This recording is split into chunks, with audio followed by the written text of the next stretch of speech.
오늘 전문가 토크쇼를 이끌어주실 연사분들을 소개드리겠습니다. 오션에너지 패스웨이 조은별 국장님, 플래닛 박진수 대표님, 녹색전환연구소 김주온 연구원님이 자리해주셨습니다. 세 분을 모시고 전문가 강연을 시작하겠습니다. 먼저 오션에너지 패스웨이 한국 프로그램의 조은별 국장님을 무대로 모시겠습니다. 큰 박수 부탁드립니다.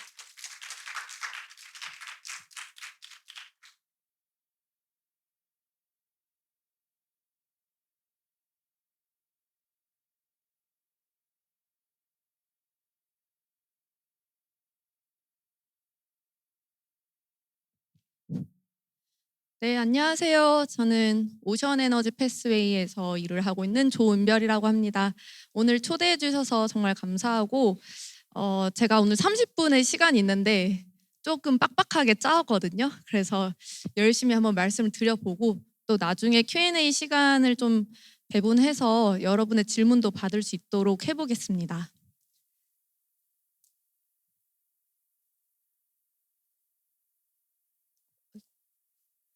네, 그러면 오늘 발표 드릴 부분은 지속 가능한 해상 풍력 전환이라는 주제로 발표를 드리겠습니다.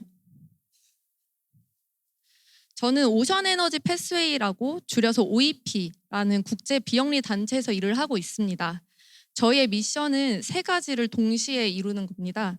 에너지 전환을 지원하고 해양 생태계를 보전하고 지역사회의 역량을 강화하는 이 세 가지를 함께 풀어가는 방식으로 전 세계의 해상풍력 성장을 가속화하는 것입니다.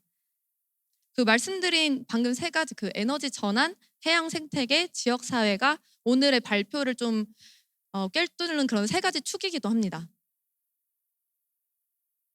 저 오늘의 목차인데요. 크게 네 파트로 구성을 했습니다. 첫 번째는 왜 해상풍력인가를 기후에너지 안보 측면에서 한번 봐볼 거고요. 두 번째는 해상풍력의 중요성을 해양과 지역사회 측면으로 한번 보려고 합니다. 세 번째는 공존의 과제 이해하기입니다.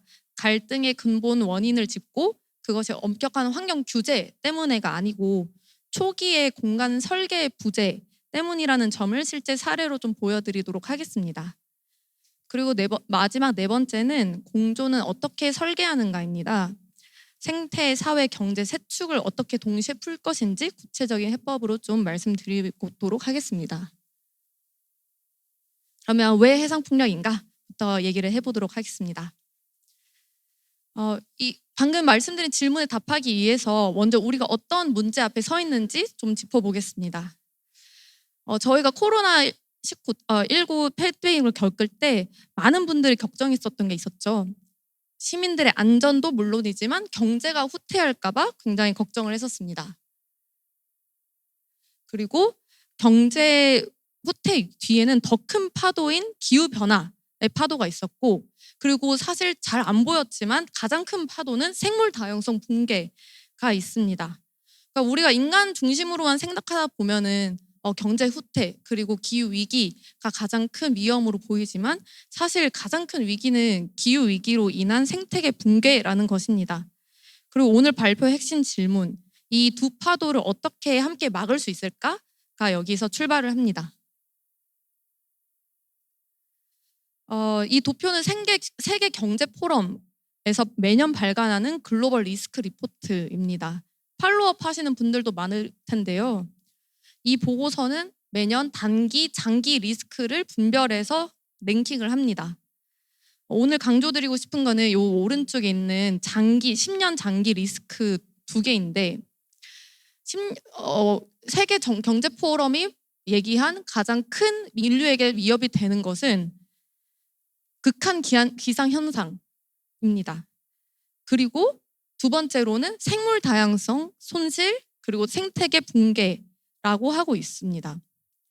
그래서 기후위기와 생물 다양성 위기가 사실 각각의 위기가 아니고 서로 직결되어 있는 그런 쌍둥이 이슈라고 볼 수 있습니다. 이 두 위기를 해결하기 위해서 국제사회는 각각 공조 체제를 만들어 왔습니다. 먼저 기후위기 쪽 왼쪽을 보시면은 잘 아시다시피 UNFCCC에서 파리협정에서 전 세계가 1.5도 기후 목표에 합의를 했고 각 국가가 자발적 기여 목표인 NDC를 제출을 했어야 했죠. 그리고 이 목표들을 충족하려면 해상 풍력 용량이 지금 83기가 정도 있는데 2030년까지 이게 380기가, 2050년에는 2000기가까지 확대가 되어야 합니다. 해상 풍력이 산업 전력 부문의 청정 전환의 핵심 수단으로 꼽히는 이유이기도 하고요. 그리고 오른쪽 보시면은 생물 다양성 위기 쪽인데 이것도 마찬가지로 국제 공조가 있어요. UN 생물 다양성 협약이라고 UNCBD라는 것이 있습니다. 여기에서 2022년 당사국 총회에서 쿤민 몽트리올 글로벌 생물 다양성 프레임워크를 채택을 했었거든요. 여기에서 핵심 목표는 파리 기후 협정과 비슷하게 이 쿤민 몽트리올 생물 다양성 협약에서도 큰 목표를 하나 채택을 했었습니다. 핵심 목표가 30 by 30, 그러니까 2030년까지 전 세계 육상과 해상의 30%를 보호구역으로 지정하겠다는 겁니다. 그래서 각 나라가 기후랑 비슷하게 NDC처럼 비슷하게 국가 생물 다양성 전략 및 이행 계획 NBSAP라는 것을 제출을 해야 됩니다. 여기서도 중요한 포인트가 있는데 생물 다양성의 관점에서도 탄소를 저감하는 것이 핵심입니다. 왜냐하면 기후변화 자체가 해양 상성화, 수온 상승, 서식지 변화 이런 걸 통해서 생물 다양성을 가장 빠르게 훼손하는 요인이기 때문인데요. 그래서 건강한 해양이 있어야지 기후 위기도 막을 수 있고 결국에는 생물 다양성의 붕괴까지 막을 수 있는 것입니다. 그래서 두 위기가 다른 게 아니라 같은 뿌리를 가진 문제라는 것을 여기서 좀 이해를 해주시면 좋을 것 같아요. 그러면 해상 풍력이 어디까지 지금 와 있을까요? 지금 작년 기준으로 전 세계에는 83기가와트의 해상 풍력이 설치되어 있습니다. 대형 석탄 발전소 80개라고 보시면 되는데요. 덴마크가 1991년에 전 세계에서 가장 처음으로 해상 풍력을 설치를 했었거든요. 그 이후 30년 동안에 지금 83기가와트를 설치를 한 거예요. 이 83기가와트의 해상 풍력으로 7,300만 가구에게 전력을 공급을 할 수 있습니다.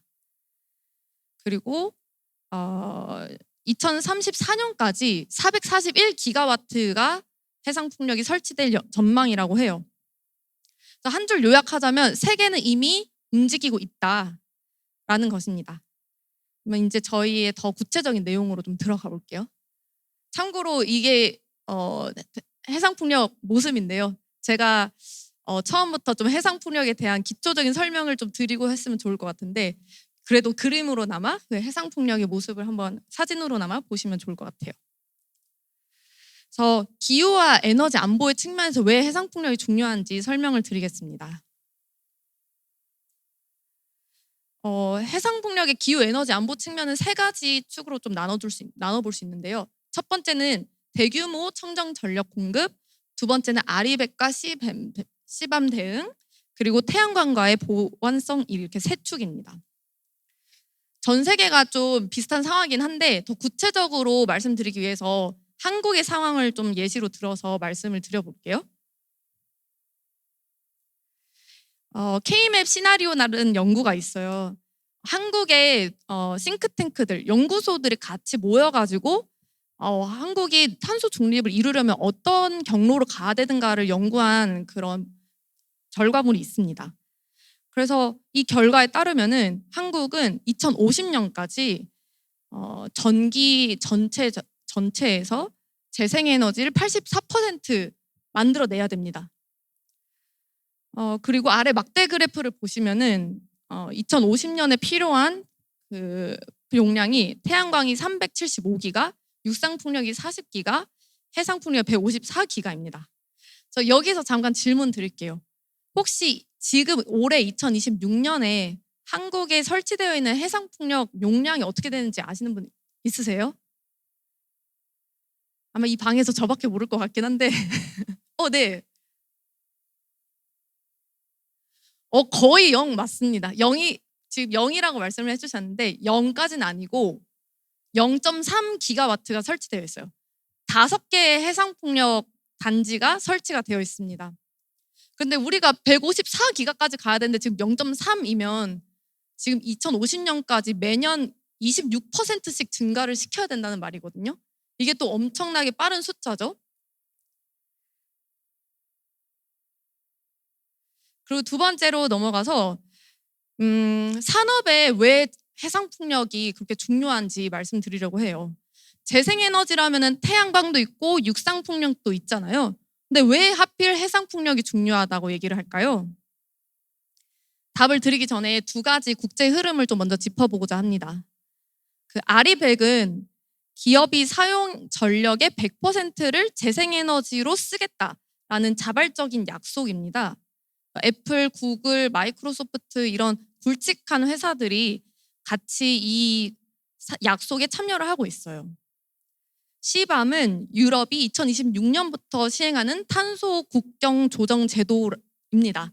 그러니까 무슨 말이냐면 유럽으로 물품을 수출을 하려고 하면은 거기에 우리가 물건을 만드는데 생성하는 탄소를 비용을 내야 된다라는 소리예요.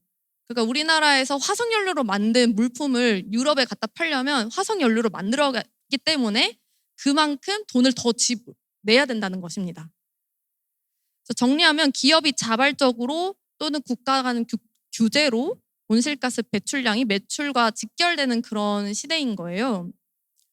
그래서 한국같이 좀 수출 중심 국가는 사실 대규모로 24시간 국내에서 생산되는 그런 재생에너지가 필요합니다. 근데 태양광, 육상풍력, 해상풍력을 좀 비교를 해보면 태양광은 우리나라가 2050년까지 375기가 필요하다고 아까 연구에서 그랬는데 그 설비 이용률이 15%예요.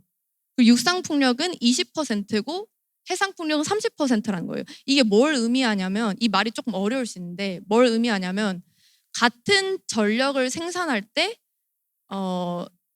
태양광보다 해상풍력이 2배는 더 넘게 효과적이라는 것입니다. 그러니까 해상풍력이 태양광의 2배의 전력을 생산한다는 거예요. 같이 돌 때, 같은 시간 내에. 그래서 이제 산업에서는 전기가 많이 필요하잖아요. 그래서 해상풍력이 좀 핵심적인 에너지원으로 각광을 받고 있는 것입니다. 그리고 풍력과 태양광이 서로 보완하는 관계예요. 서로 돕고 돕는 관계입니다. 계절과 시간을 보시면은 발전 패턴이 좀 다르거든요. 태양광은 밤에 발전이 가능할까요? 해가 없을 때? 못해요. 해가 없으면 태양광은 전기를 만들지 못합니다. 근데 바람은 밤에도 있죠. 그래서 바람이 있기 때문에 밤에도 풍력은 전기를 만들어낼 수 있습니다. 그리고 우리나라가 겨울에 바람이 적게 불까요? 많이 불까요? 한국은 진짜 많이 불거든요. 엄청 추워요. 그래서 겨울에 해상풍력이 정말 전기를 많이 만들어냅니다. 근데 겨울에 태양광은 전기를 적게 만들어내요. 해가 그만큼 짧거든요. 그래서 월별로 그리고 계절별로 태양광과 해상풍력이 서로 보완하는 그런 효과를 갖는 것입니다. 이렇게 되면은 전체적으로 조화가 일어나기 때문에 전기를 만드는 우리나라 혹은 전 세계의 그런 시스템적으로 좀 더 효과적으로 효율적으로 시스템적으로 비용이 낮아질 수 있게 됩니다. 그래서 태양광과 해상풍력 뭐 하나를 선택하는 게 아니고 둘 다 반드시 같이 가야 되는 그런 에너지 원들인 것이죠. 그 다음에는 해상풍력이 어떻게 해양 생태계와 지역 사회에 기여할 수 있는지를 좀 알아보겠습니다. 해상풍력이 바다와 지역 사회에 뭘 좀 돌려줄 수 있을까요?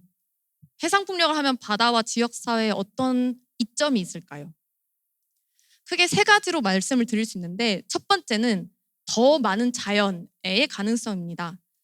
해상풍력이 바다에 설치되면은 그게 바다 생물들한테 좋을까요? 좀 안 좋을 것 같지 않아요? 솔직하게 공사 과정에서는 당연하게 소음도 일어나고 진동도 일어나고 하기 때문에 해양 생태계에 좋지 않아요. 그런데 중요한 거는 뒤에서 말씀드린 순차적 저감이라는 것의 원칙을 제대로 적용을 하면 단지 영향을 좀 줄이는 수준을 넘어서 자연에 더 좋은 효과를 가져다 둘 수 있는 것이 해상풍력입니다. 그리고 아까 초반에 제가 그 생물 다양성에 대해서도 국제사회가 공조하고 있는 게 있다고 그랬잖아요. 거기에서 약속했었던 2030년까지 해양의 30% 보호하는 그 목표랑도 같이 상호 보완적으로 작동을 할 수가 있는 것입니다. 그리고 두 번째는 어업인과의 공존 가능성인데 사전에 어민들이랑 충분히 협의를 해서 입지를 정하면 여러 가지 싸움이 사전에 예방이 됩니다. 그리고 세 번째는 우리나라 일자리가 많이 생길 수 있어요. 이건 꼭 우리나라뿐만 아니라 해상풍력하는 어느 나라든 일자리가 만들어질 수 있습니다. 예를 들면 한국의 경우에는 배도 잘 만들고 항만도 잘 개발이 되어 있어요. 그럼 기존에 있던 그런 배를 만드는 사업 그리고 항만들을 활용하면 해상풍력을 더 잘 확대를 할 수가 있겠죠. 그리고 해상풍력 한번 만들면 20년 동안 돌아가거든요, 최소. 그러면 그 20년 동안 해상풍력 관리해 줄 사람은 필요하기 때문에 그 20년 동안의 일자리도 창출이 되는 것입니다. 근데 아까 더 많은 자연이라는 얘기가 조금 어려웠잖아요. 그 개념이 뭔지 좀 더 설명을 해드릴게요. 왼쪽 숫자를 보시면 마이너스 73이라고 되어 있는데 이게 WWF에서 매년 발간하는 보고서에서 지난 50년간의 지구에 있던 야생동물의 73%가 감소했다고 합니다.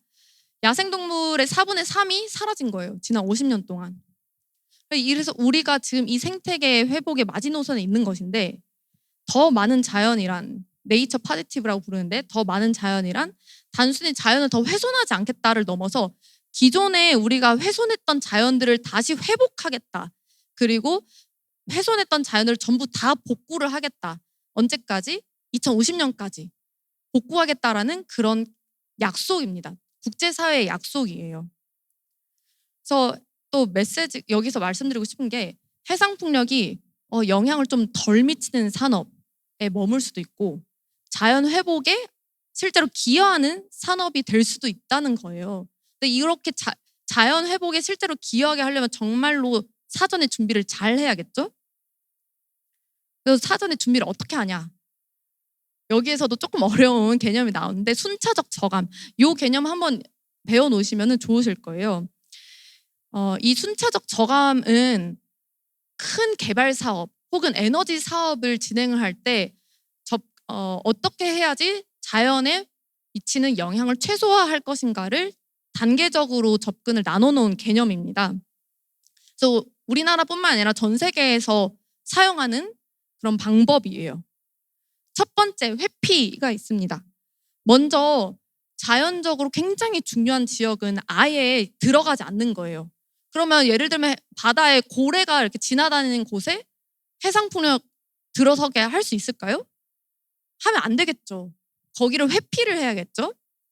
그래서 이 단계는 오로지 제일 처음에 해상풍력이 아직 만들어지지 않았을 때만 할 수 있는 저감 방법입니다. 그래서 이게 가장 중요해요. 두 번째, 만약 이제 입지를 그래도 정했어요. 고래가 지나다니는 곳은 아니지만 좀 그 옆에 하기로 했어요. 그럼 입지를 그냥 정했다고 해가지고 그냥 바로 하면 좋을까요? 그게 아니고 또 피할 수 없는 부분에 대해서 영향을 저감하는 최소화라는 접근 방법을 써야 됩니다. 예를 들어서 새들이 충돌하는 걸 방지하는 설계, 그리고 새들이 예를 들어 알을 낳을 때는 공사를 하지 않는 그런 날짜 조정 같은 기술적인 접근으로 영향을 좀 줄입니다. 3단계는 복원인데 그 해상풍력 밑에 보면은 그 이제 구조물이 있어요. 그 구조물에 인공 어초 같은 거를 설치를 할 수 있습니다. 말하자면 양식장 같은 걸 거기 설치할 수 있는 거예요. 그러면 그 손실된 서식지를 회복하고 주변 해역의 생태 복원에 좀 투자를 하는 것이죠. 그리고 상쇄는 정말 최후의 수단인데 대체 불가능한 서식지는 상쇄로 해결이 되지가 않아요. 사실 뒤늦게 돈으로 복원하겠다는 거는 한계가 크죠. 네, 근데 한국에서는 해상풍력이 이때까지 좀 반대로 진행이 됐습니다. 먼저 상쇄를 먼저 했었고 회피를 안 했었어요. 그러니까 앞으로 있는 해상풍력들은 회피부터 제대로 하고 최소화, 복원, 상쇄하는 그 방향대로 가야 됩니다. 그래서 여기까지 해상풍력이 왜 필요한지 그리고 바다와 지역사회에도 기여할 수 있는 가능성을 말씀을 드렸는데 이제는 좀 현실적인 얘기를 해보려고 해요. 실제로 해상풍력이 어떻게 좀 정의롭게 설치될 수 있을까를 해외와 한국 사례를 통해서 짚어보겠습니다. 해상풍력이 잘 설치됐었던 사례와 실패했던 사례, 그리고 아직 질문이 남아있는 사례 세 가지를 갖고 왔는데, 실패했던 사례는 미국에 있었던 케이프 윈드라는 사례가 있어요. 해상풍력.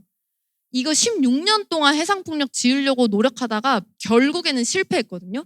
왜 실패했냐면은 초기에 해상풍력을 어디다가 입지시킬까 할 때 그 원주민들이 있는 곳을 제대로 생각을 잘 못했던 거예요. 그래가지고 원주민들이 화가 나서 계속 소송하고 하다가 결국 이 해상풍력 프로젝트는 실패로 끝났습니다.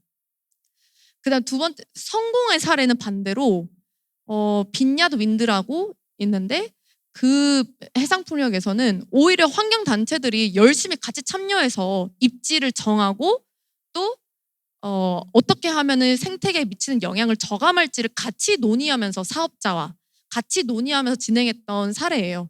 그래서 그때 결국에는 해상풍력 단지가 만들어지고 잘 됐습니다.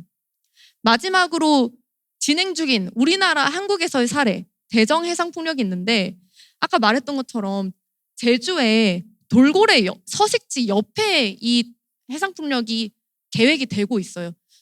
돌고래 서식지에 있진 않고 서식지 옆에 있어요. 그러다 보니까 환경단체들이 그래도 돌고래 집에 바로 있진 않아도 바로 옆이니까 위험하다라고 하면서 계속 이제 지연을 시키고 있고, 더 조사를 더 열심히 해달라라고 요구를 하고 있습니다. 그래서 지금 사업 지연이 되고 있어요. 그래서 제가 말씀드리고 싶은 거는 이 갈등이 결국에는 어떻게 초기에 이 해상풍력을 디자인하냐라는 것의 문제인 거예요. 그리고 초기 단계에서 생태 민감도, 이해관계자 의견을 공간 설계에 담을 때 해상풍력이 공존 가능하다. 그리고 그렇게 생태 민감성 그리고 이해관계자들 말고도 세 번째 축이 있는데 경제성이에요. 그러니까 결국에는 해상풍력도 돈이 되어야지 이게 사업자들이 들어오고 지으려고 하거든요. 그러면은 해상풍력 사업이 실제로 들어올 수 있게끔 정부가 지원을 해줘야 됩니다. 이 부분은 조금 빨리 넘어갈게요. 지금 시간이 별로 없어서. 그래서 마지막 제가 정리를 해드리고 싶은 거는, 해상풍력 하려면 어떻게 해야 될까? 세 가지를 봐야 됩니다. 이때까지 제가 지금 말씀드렸던 것이, 해상풍력이 일단 경제적으로 좀 싸져야 돼요. 지금 해상풍력으로 만든 전기는 되게 비싸요. 바다에 그 큰 구조물을 꼽고 하는데 비싸겠죠, 당연히. 석탄에서 만드는 전기보다 해상풍력으로 만든 전기가 비쌉니다. 그래서 그 가격을 낮춰야 돼요. 그게 1번 비용이나, 2번 사회적 수용성. 그 해상풍력 인근에 있는 어민들, 주민들, 그런 사람들이 해상풍력과 같이 함께 상생할 수 있는 구조를 만들어야 됩니다. 그리고 세 번째 생물 다양성. 요거는 아까 말씀드린 것처럼 그 순차적 저감, 그 미티게이션 하이라키를 통해서 생물 다양성을 보존해야 되는 보존해야 되는 것이 있습니다.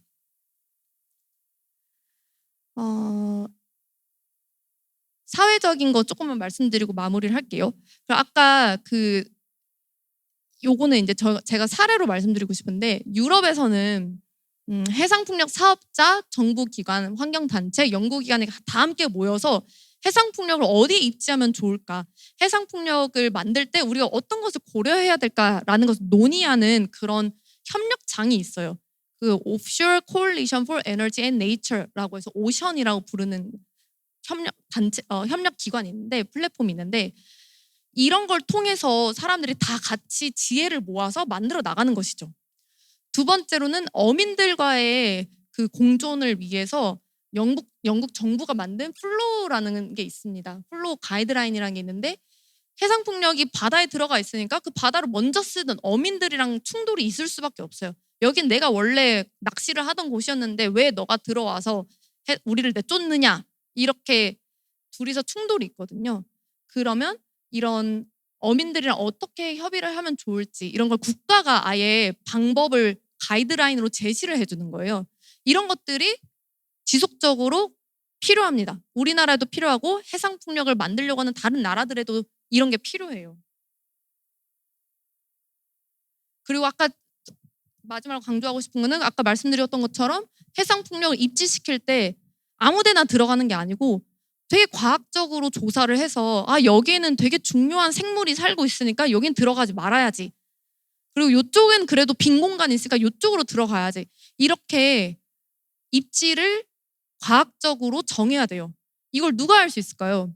개인이 할 수 있을까요? 아니에요. 정부가 해야 돼요. 왜냐하면 모든 정부를 바다는 정부가 소유하고 있거든요. 그래서 정부가 그렇게 조사를 해서 입지를 적합한 데 마련해야겠죠. 그거를 이제 입지를 하고 해상풍력을 만들면 나중에 다 만들고 나서 누적 영향 평가를 해야 돼요. 계속 1년, 2년, 3년, 아까 20년 운영한다고 했잖아요. 해상풍력을.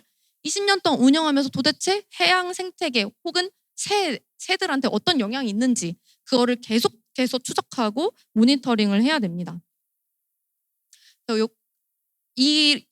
여기까지 제가 강조를 드리고 제가 사실 하고 싶은 말이 너무 많았는데 그래서 다 못해서 읽어보실 수 있는 것들을 제가 여기 만들어 왔거든요. 특히 저희가 이번에 숲과나눔재단과 함께 만든 해양 생태계와 해상 풍력의 공존을 위한 정책 사례 및 과제라는 보고서도 있어요. 그런 것도 한번 찾아보시면 좋을 것 같고 제가 마지막으로 말씀드리고 싶은 거는 해상 풍력이 지금 이제 막 시작하고 있는 단계예요.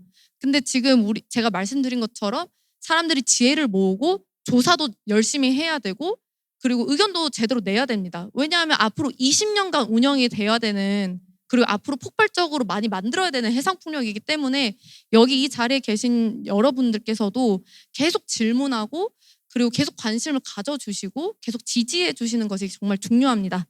여기까지 오늘 말씀드리고 혹시 궁금한 것이 있으면은 짧게 질문 받아보도록 하겠습니다. 네.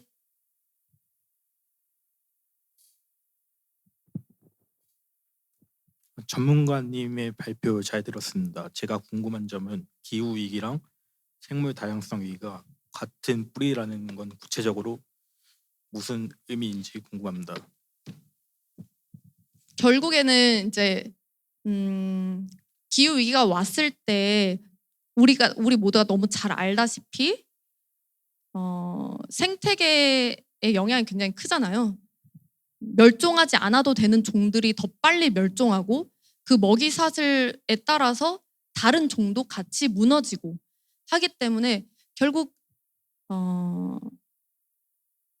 생태계가 무너졌을 때 그 먹이 사슬로 영향을 받는 다른 생태계도 무너지고 그리고 탄소가 높아짐으로 인해서 기후 온도가 또 올라가고 이게 계속 연관이 된다라는 것이죠. 그래서 결국에는 탄소가 많아지는 것 그리고 생태계가 붕괴되는 것 같이 연결되어 있다는 거예요. 근데 사실 제가 그거를 꼭 굳이 강조했던 이유가 많은 사람들이 기후 위기까지 좀 보는 것 같거든요.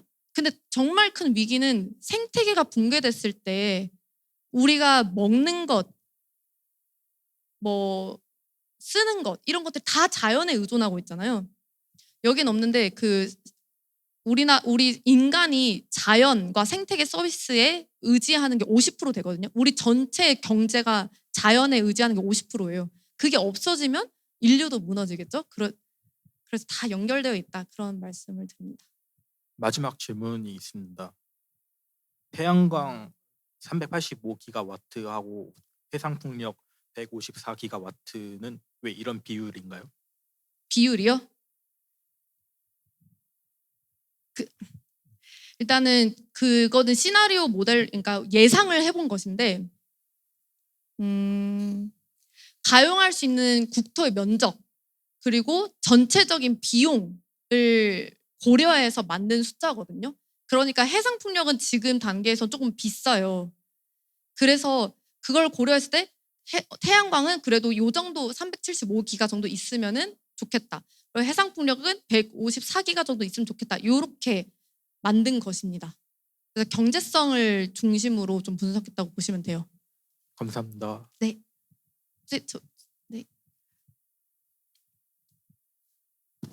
사실 1기가와트가 어느 정도의 면적의 해상풍력 단지인지 감이 안 오긴 하지만 128기가면 엄청나게 많은 면적이 필요할 것 같아요. 근데 우리나라는 워낙 인구 밀도도 높고 과거에 군산 앞바다에서 이거 지으렸을 때도 엄청 그 주민 수용성 문제 때문에 오래 걸렸잖아요. 그러면 영해랑 이이지에서 128기가와트라는 게 현실적으로 가능할지 잘 모르겠는데 혹시 공해상에서 해상 풍력 발전을 하면 이게 안 되나요? 그리고 아니면 경제성 문제인가요? 너무 멀어서?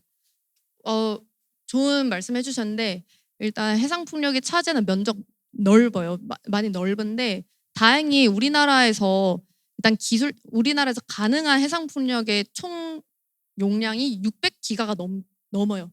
원래 그냥 기술적으로 가능한 것이.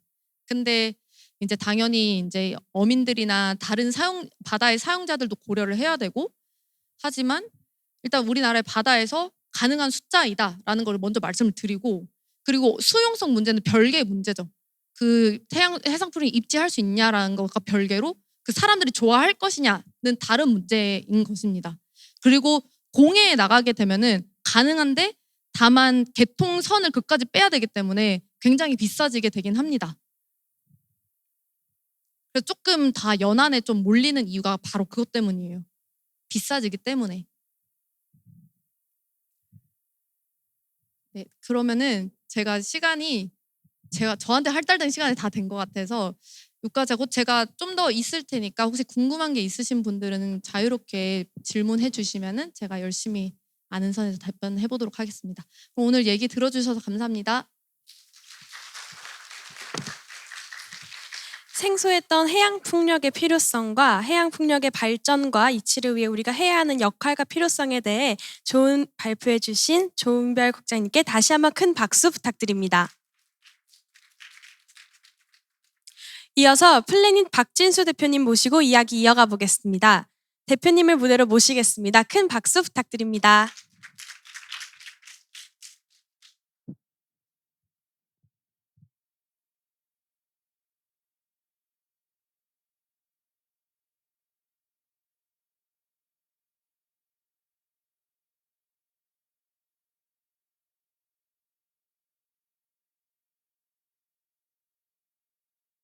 네, 잘 들리시나요?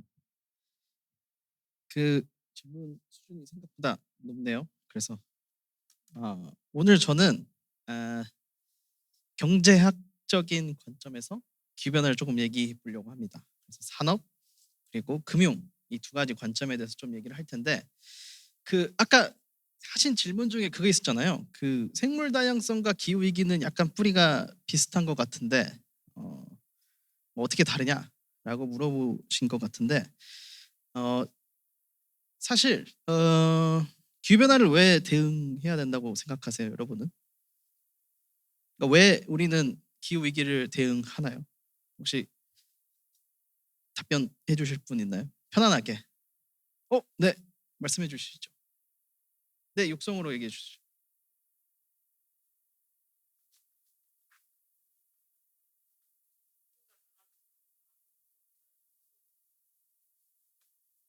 네, 그러니까 죽으니까 생물이 죽고 사람이 죽으니까 기후 위기를 대응해야 된다. 아주 정답에 가까운 말인 것 같습니다. 제가 이해하고 있는 지식에서는 기후 위기를 대응해야 되는 가장 큰 이유는 그 생태학적인 관점이 좀 있어요. 이 생태학적으로 보면은 다양한 층위들이 있거든요. 생태학적으로. 근데 그 층위들이 그 굉장히 촘촘하게 연결되어 있어요. 그리고 이거를 분석하는 다양한 방법들이 있지만 무너지면은 우르르 무너지는 이 티핑 포인트가 약간 존재합니다. 그게 정확하게 1.5도인지 2도인지는 저희도 추측을 할 뿐이지만 그 티핑 포인트가 존재한다는 것은 명확해요. 그래서 그거를 지키는 게 바로 기후위기에 대응하는 데 가장 핵심이라고 볼 수 있습니다. 그래서 또 한 가지 중요한 포인트는 돌아갈 수 없다라는 거예요. 일반적으로 생태학에서는 훼손이 된다 하더라도 어느 정도 복구가 가능합니다. 하지만 기후위기하고 병행하는 생물학적 혹은 생태학적 위기는 돌아갈 수가 없어요. 그렇기 때문에 기후위기를 반드시 대응해야 된다라는 게 제 생각입니다. 네. 이게 제가 드리고 싶었던 질문인데 오늘 사실 내용이 많은데 좀 축 넘어가고 질문에서 좀 많은 얘기를 했으면 좋겠어요. 그 왜 전환을 해야 되는가? 이거를 경제학적인 관점에서 좀 풀어보면 좋을 것 같아요. 만약에 지금 그러니까 기후 위기를 대응한다는 거는 사실은 많이 인위적인 행동이에요. 그러니까 만약에 우리가 과학에 의해서 어떤 새로운 발견이 없었다면 기후 위기에 대응하는 활동도 없었을 거고 재생에너지 할 이유도 사실 없었을 가능성이 굉장히 높아요. 그럼에도 불구하고 우리는 왜 전환을 해야 될까요? 혹시 다른 답변을 해주실 분 있나요? 왜 우리는 전환을 해야 되고 재생에너지 투자 막 아까 154기가였나요? 사실 어마어마한 그 수십조에 달하는 수백조에 달할 수 있는 돈이 요구되는 거거든요. 그 돈이라는 거는 그렇게 단순하지가 않습니다. 정부의 예산을 집행하고 돈을 투자한다라는 거는 우리들의 세금 혹은 다른 사람의 돈을 빌릴 가능성이 높기 때문에 타당한 근거가 있어야 돼요. 여러분 물론 돈이라는 개념이 있다가도 없고 뭐 그런 개념일 수 있지만 이유는 반드시 있어야 돼요. 우리 공동체를 설득할 만한 그 이유가 있어야 되는데 일단 정답으로 바로 넘어갈게요.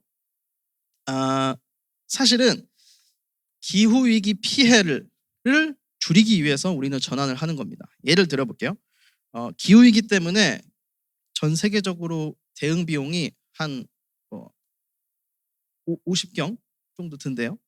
근데 만약에 피해 금액이 100경 정도라고 한다면 기후위기를 대응하는 게 맞을까요? 안 하는 게 맞을까요? 좀 어려운 문제였나요? 네, 100만 원이라고 할게요. 기후위기로 인해서 2100년에 우리가 100만 원 정도 피해가 발생을 한대요. 그리고 근데 지금 대응하는 데 있어서 한 50만 원 정도 비용이 든다라고 한다면 일반적인 상식이라면 지금 50만 원 쓰는 게 50만 원을 세이브하는 거죠. 그 논리 때문에 전 세계 국가에서 대응을 하는 겁니다. 근데 문제가 하나 생겨요. 이 질문을 경제학에서는 1990년대부터 두 학자가 엄청나게 싸웁니다.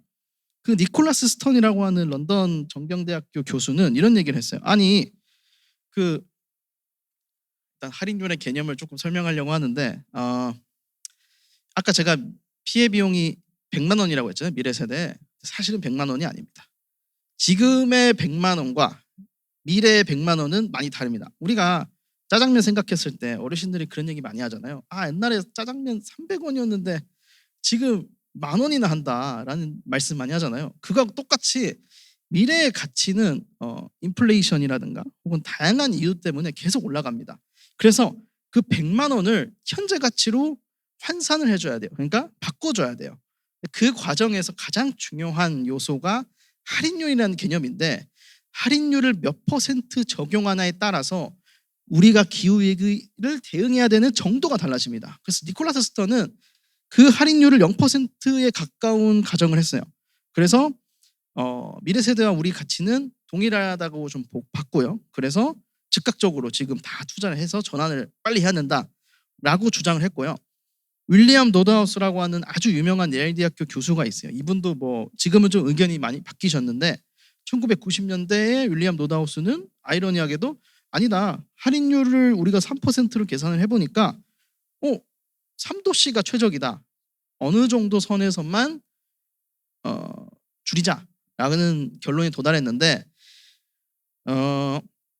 사실 오늘 할인율을 가지고 얘기 많이 하고 싶었어요. 근데 조금 다른 얘기를 하는 게 좋을 것 같은데 사실은 윌리엄 노드하우스의 가정의 가장 큰 오류 혹은 뭐 오류라고 표현하면 좀 위험하고 가정이 빠진 부분이 있는 게 자연에 대한 가치를 조금 많이 안 넣지 않았나라는 의견이 좀 있습니다. 어쨌든 우리가 기후위기를 대응하는 데 있어서는 미래 가치를 우리가 어떻게 인식하느냐가 어떻게 보면 가장 중요한 시발점이라고 할 수 있겠습니다. 이건 아까 제가 말씀드린 그거였고요. 이제 조금 정책 얘기를 좀 할게요. 오늘 좀 어려운 얘기를 할 것 같은데 미래 세대가 피해를 받습니다. 기후 위기로 인해서. 근데 지금의 우리가 내뿜고 있는 온실가스에 의해서 피해를 미치는 거잖아요. 그러면은 우리도 일반 사회에서는 누군가의 피해를 준다면 그 피해에 대한 보상을 해야 됩니다. 우리는 그거를 일반적으로 이렇게 외부 효과라는 걸로 표현을 하고요. 예시가 있습니다. 공장에서 대표적인 예시인데 그 어떤 강가에 있는데 상류의 공장에서 막 뭔가 생산을 만들어요. 우리가 필요한 옷이라든가 혹은 뭐 자동차를 막 생산합니다. 근데 하천이 오염됐어요. 그래서 피해는 마을이 받았어요. 그러면은 이 마을에 대해서 이 공장이 보상을 해야 될까요? 안 해야 될까요? 해야 됩니다. 그렇게 이거를 우리가 외부 효과라고 하고 그거를 정량화해서 제도 안에 넣는 것, 그거를 탄소세라고 합니다. 이거 굉장히 오래된 이야기예요. 이 외부 효과라는 이론은 체감상 거의 100년 정도 됐고요. 그리고 실제로 세계 최초의 ETS는 1960년대 미국에서 실행이 됩니다. 엄밀히 따지면은 카본에 관한 건 아니었고 다른 대기 오염 물질에서 이 제도를 처음으로 시행을 했던 건데 어쨌든 이런 이론적 근거 하에서 우리는 탄소 가격 정책을 펼치고 있다. 그리고 그거를 표현하는 방식이 두 가지가 있습니다. 하나는 탄소세, 그리고 또 하나는 배출권 거래제가 있는데요. 탄소세는 아까 제가 말씀드린 그 공장의 비유를 들면은 굉장히 이해하기가 쉽습니다. 피해가 내가 그 아까 공장에서 폐기물이 발생을 해서 마을에 한 100만 원 정도 피해가 됐어. 또 100만 원 정도 돼라고 하는 게 탄소세인 거고요.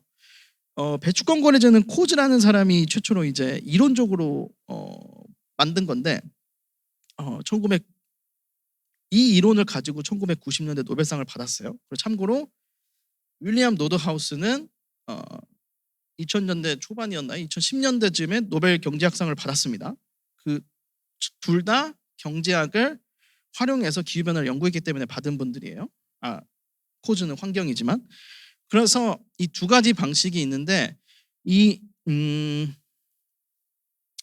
논쟁이 있었어요. 배출권 거래제가 맞냐? 탄소세가 맞냐?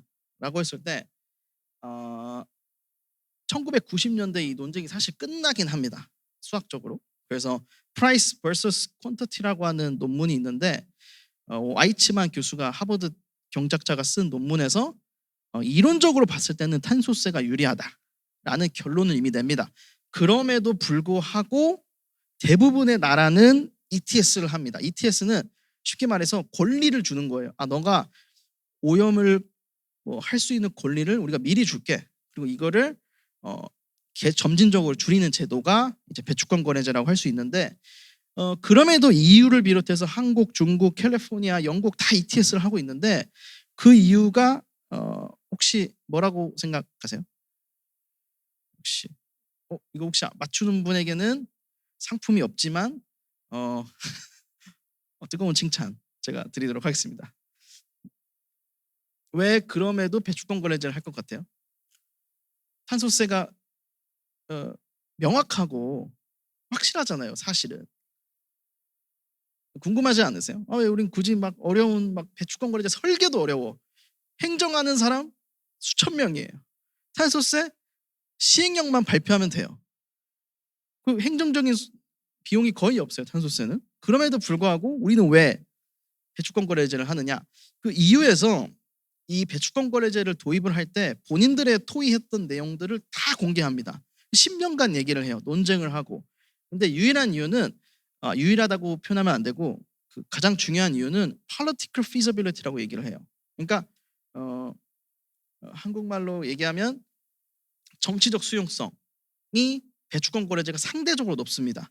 왜냐하면은 당장 내일 탄소세를 내라고 하면 기업들의 반발이라든가 그런 요소들이 많이 있을 수 있기 때문에 배출권 거래제가 많이 선호됩니다. 다시 말해서 기후변화에 대응하는 데 있어서 정책 설계, 이론적 타당성도 중요하지만 어쩌면 기업을 설득하고 정치적인 수용성이 가장 중요할 수 있다라는 것을 입증한 사례라고 볼 수 있겠습니다.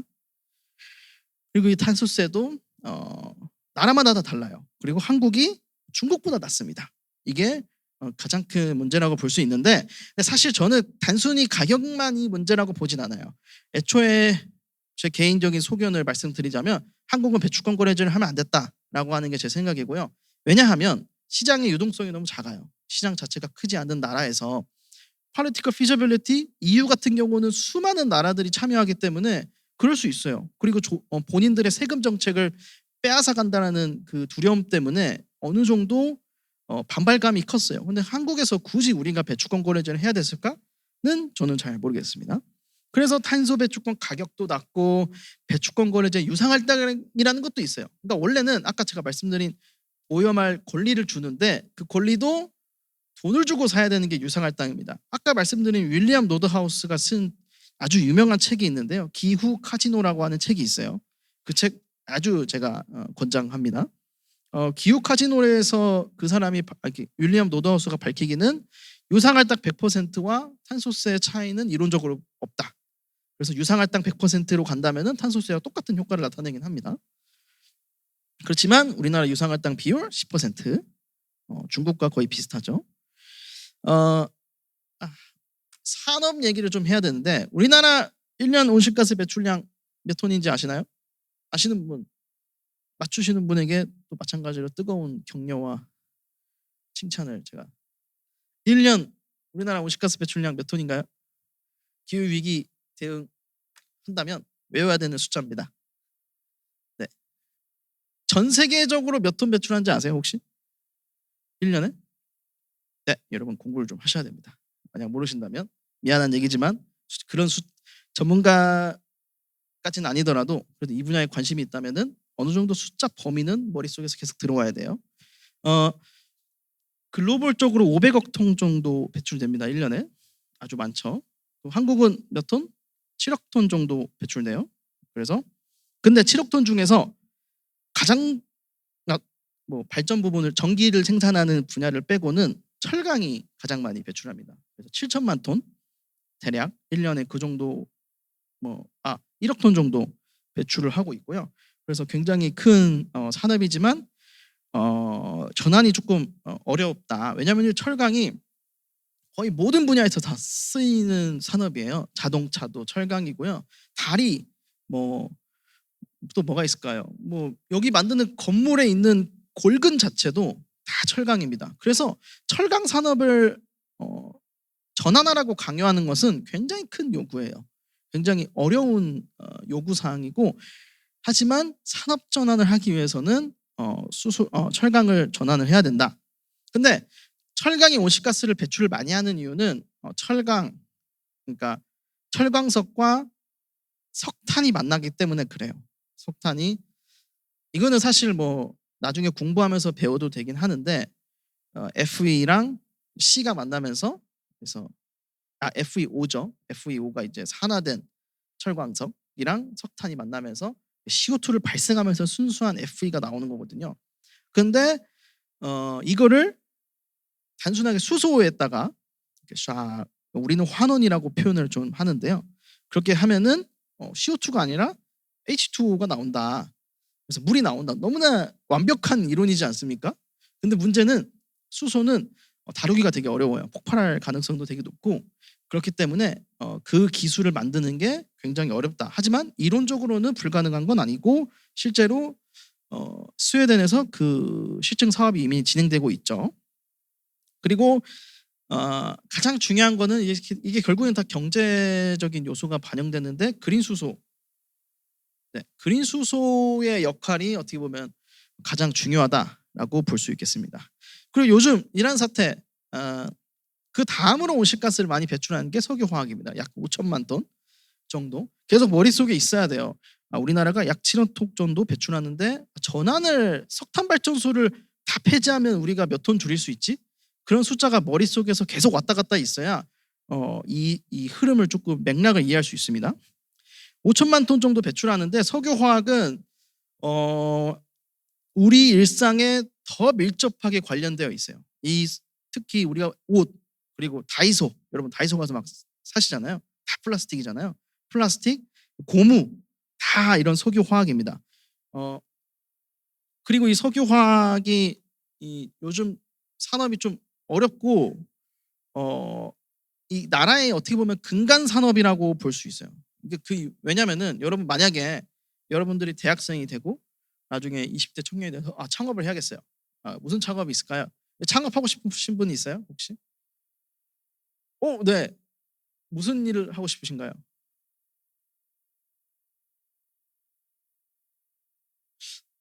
베트남까지 제가 알아들었는데 어쨌든 뭔가를 생산을 하고 싶다는 거죠. 근데 그 생산하는데 웬만해서는 기초 제품 중에 플라스틱이 들어갈 거예요. 웬만해서는 석유 제품이 들어갈 거예요. 그랬을 때 우리나라의 석유 화학 산업이 있는 것과 있지 않은 거의 차이는 굉장히 큽니다. 그래서 우리나라 단순히 GDP만 봤을 때는 3에서 4%지만 우리나라의 상당히 많은 기반을 보여주고 있는 산업이다라고 이해하시면 좋을 것 같습니다. 네. 그런 이 두 산업에서 아까 제가 말씀드린 배추권 거래제의 제도적 효과성이 제대로 있는가에 대해서는 퀘스천 마크입니다. 무상할당을 너무 많이 쳐요. 근데 어려움도 이해는 됩니다. 왜냐하면 무상할당을 너무 과하게 줄이면은 그만큼 비용이 올라가고 지역사회가 어려워져요. 그렇다고 또 마냥 봐준다고 표현하면 안 되지만 마냥 또 할당권을 많이 줄 수도 없는 상황이기 때문에 과연 어떻게 우리가 제도를 개선을 해야 효과적인 전환을 이룰 것인가에 대한 고민을 시작을 해야 됩니다. 사실 제가 생각하는 답은 있어요. 제가 생각하는 답은 있지만 여러분들이 생각하시면 좋을 주제이기도 합니다. 그래서 과연 전환을 하는 과정에서 우리의 비용은 얼마나 돼야 되고 지역 경제에 어떤 영향을 어떻게 바꿔야 되는가에 대한 고민을 하시면 좋을 것 같습니다. 사실 고용이 제일 큰 문제라고 할 수 있죠. 사실 서울 사시는 분들은 아마 체감을 많이 못 하실 텐데 저는 참고로 지방 출신이거든요. 지방에 가면은 특정 산업의 사람들의 자녀분들이 다 이렇게 뭐랄까 그 지역 사회 공동체를 형성하는 경우가 많아요. 뭐 전남 같은 경우도 석유화학 산업 단지에서 수십만 명이 그 밸류 체인 안에 들어와 있거든요. 그래서 그 사람들뿐만 아니라 그 사람들 가족, 그다음 먼 미래까지 다 보장하는 하나의 경제 시스템인데 이 시스템을 우리가 전환이라는 명목 아래 다 바꿀 수 있을 것인가? 그렇다면 바꾼다면 어떤 식으로 바꿔야 되는가? 단순히 기후위기 중요합니다. 그렇기 때문에 공장 다 닫읍시다 라고 하기에는 너무나 많은 생계가 달려있기 때문에 전환을 하도록 유도를 해야 되는데 과연 우리가 어떤 방식으로 유도를 해야 되는가? 보조금을 줘야 할 것인가? 보조금을 줘야 된다면 과연 얼마를 줘야 하는가? 그게 다 아까 제가 말씀드린 공공재정인데 공공재정은 명확한 근거가 있어야 돼요. 예상타당성 분석이라고 하는 국가의 다양한 분석들을 하는데 그런 관점에서 우리는 얼마를 투입해야 되는 것이 정답인가에 대한 질문을 좀 해야 됩니다. 자, 이제 금융 얘기를 좀 빨리 하겠습니다.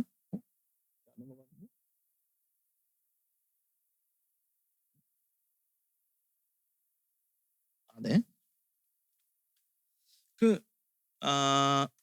녹색금융과 전환금융, 기후금융도 다 다릅니다. 다 다른데 우리가 오늘 좀 얘기하고 싶은 거는 전환금융이에요. 그래서 특히 이제 여기 오늘 이번 주 내내 이제 행사가 메인이 될 전환금융, KGX 이런 단어들을 아마 많이 보시게 될 거예요. 녹색금융은 녹색인 산업에 돈을 주자라는 겁니다. 근데 녹색에 대한 근거가 뭐죠? 혹시 아시는 분 아시면 좋아요. 녹색이란 거를 누가 정의하죠? 아는 분 있나요? 방금 누가 얘기한 것 같은데? 좋습니다. 네, 환경? 근데 환경을 누가 정의하죠?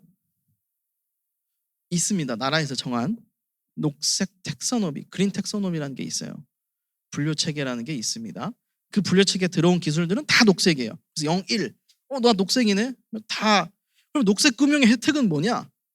녹색 금융의 혜택이 전환금융의 혜택은 또 뭔가요? 전환금융. 과연 금융이라는 건 뭘까? 아까 기후위기는 천문학적인 돈을 필요로 한다고 했잖아요. 그 금융이라는 거는 쉽게 말해서 돈을 가져와서 돈을 빌려주는 시스템이 하나의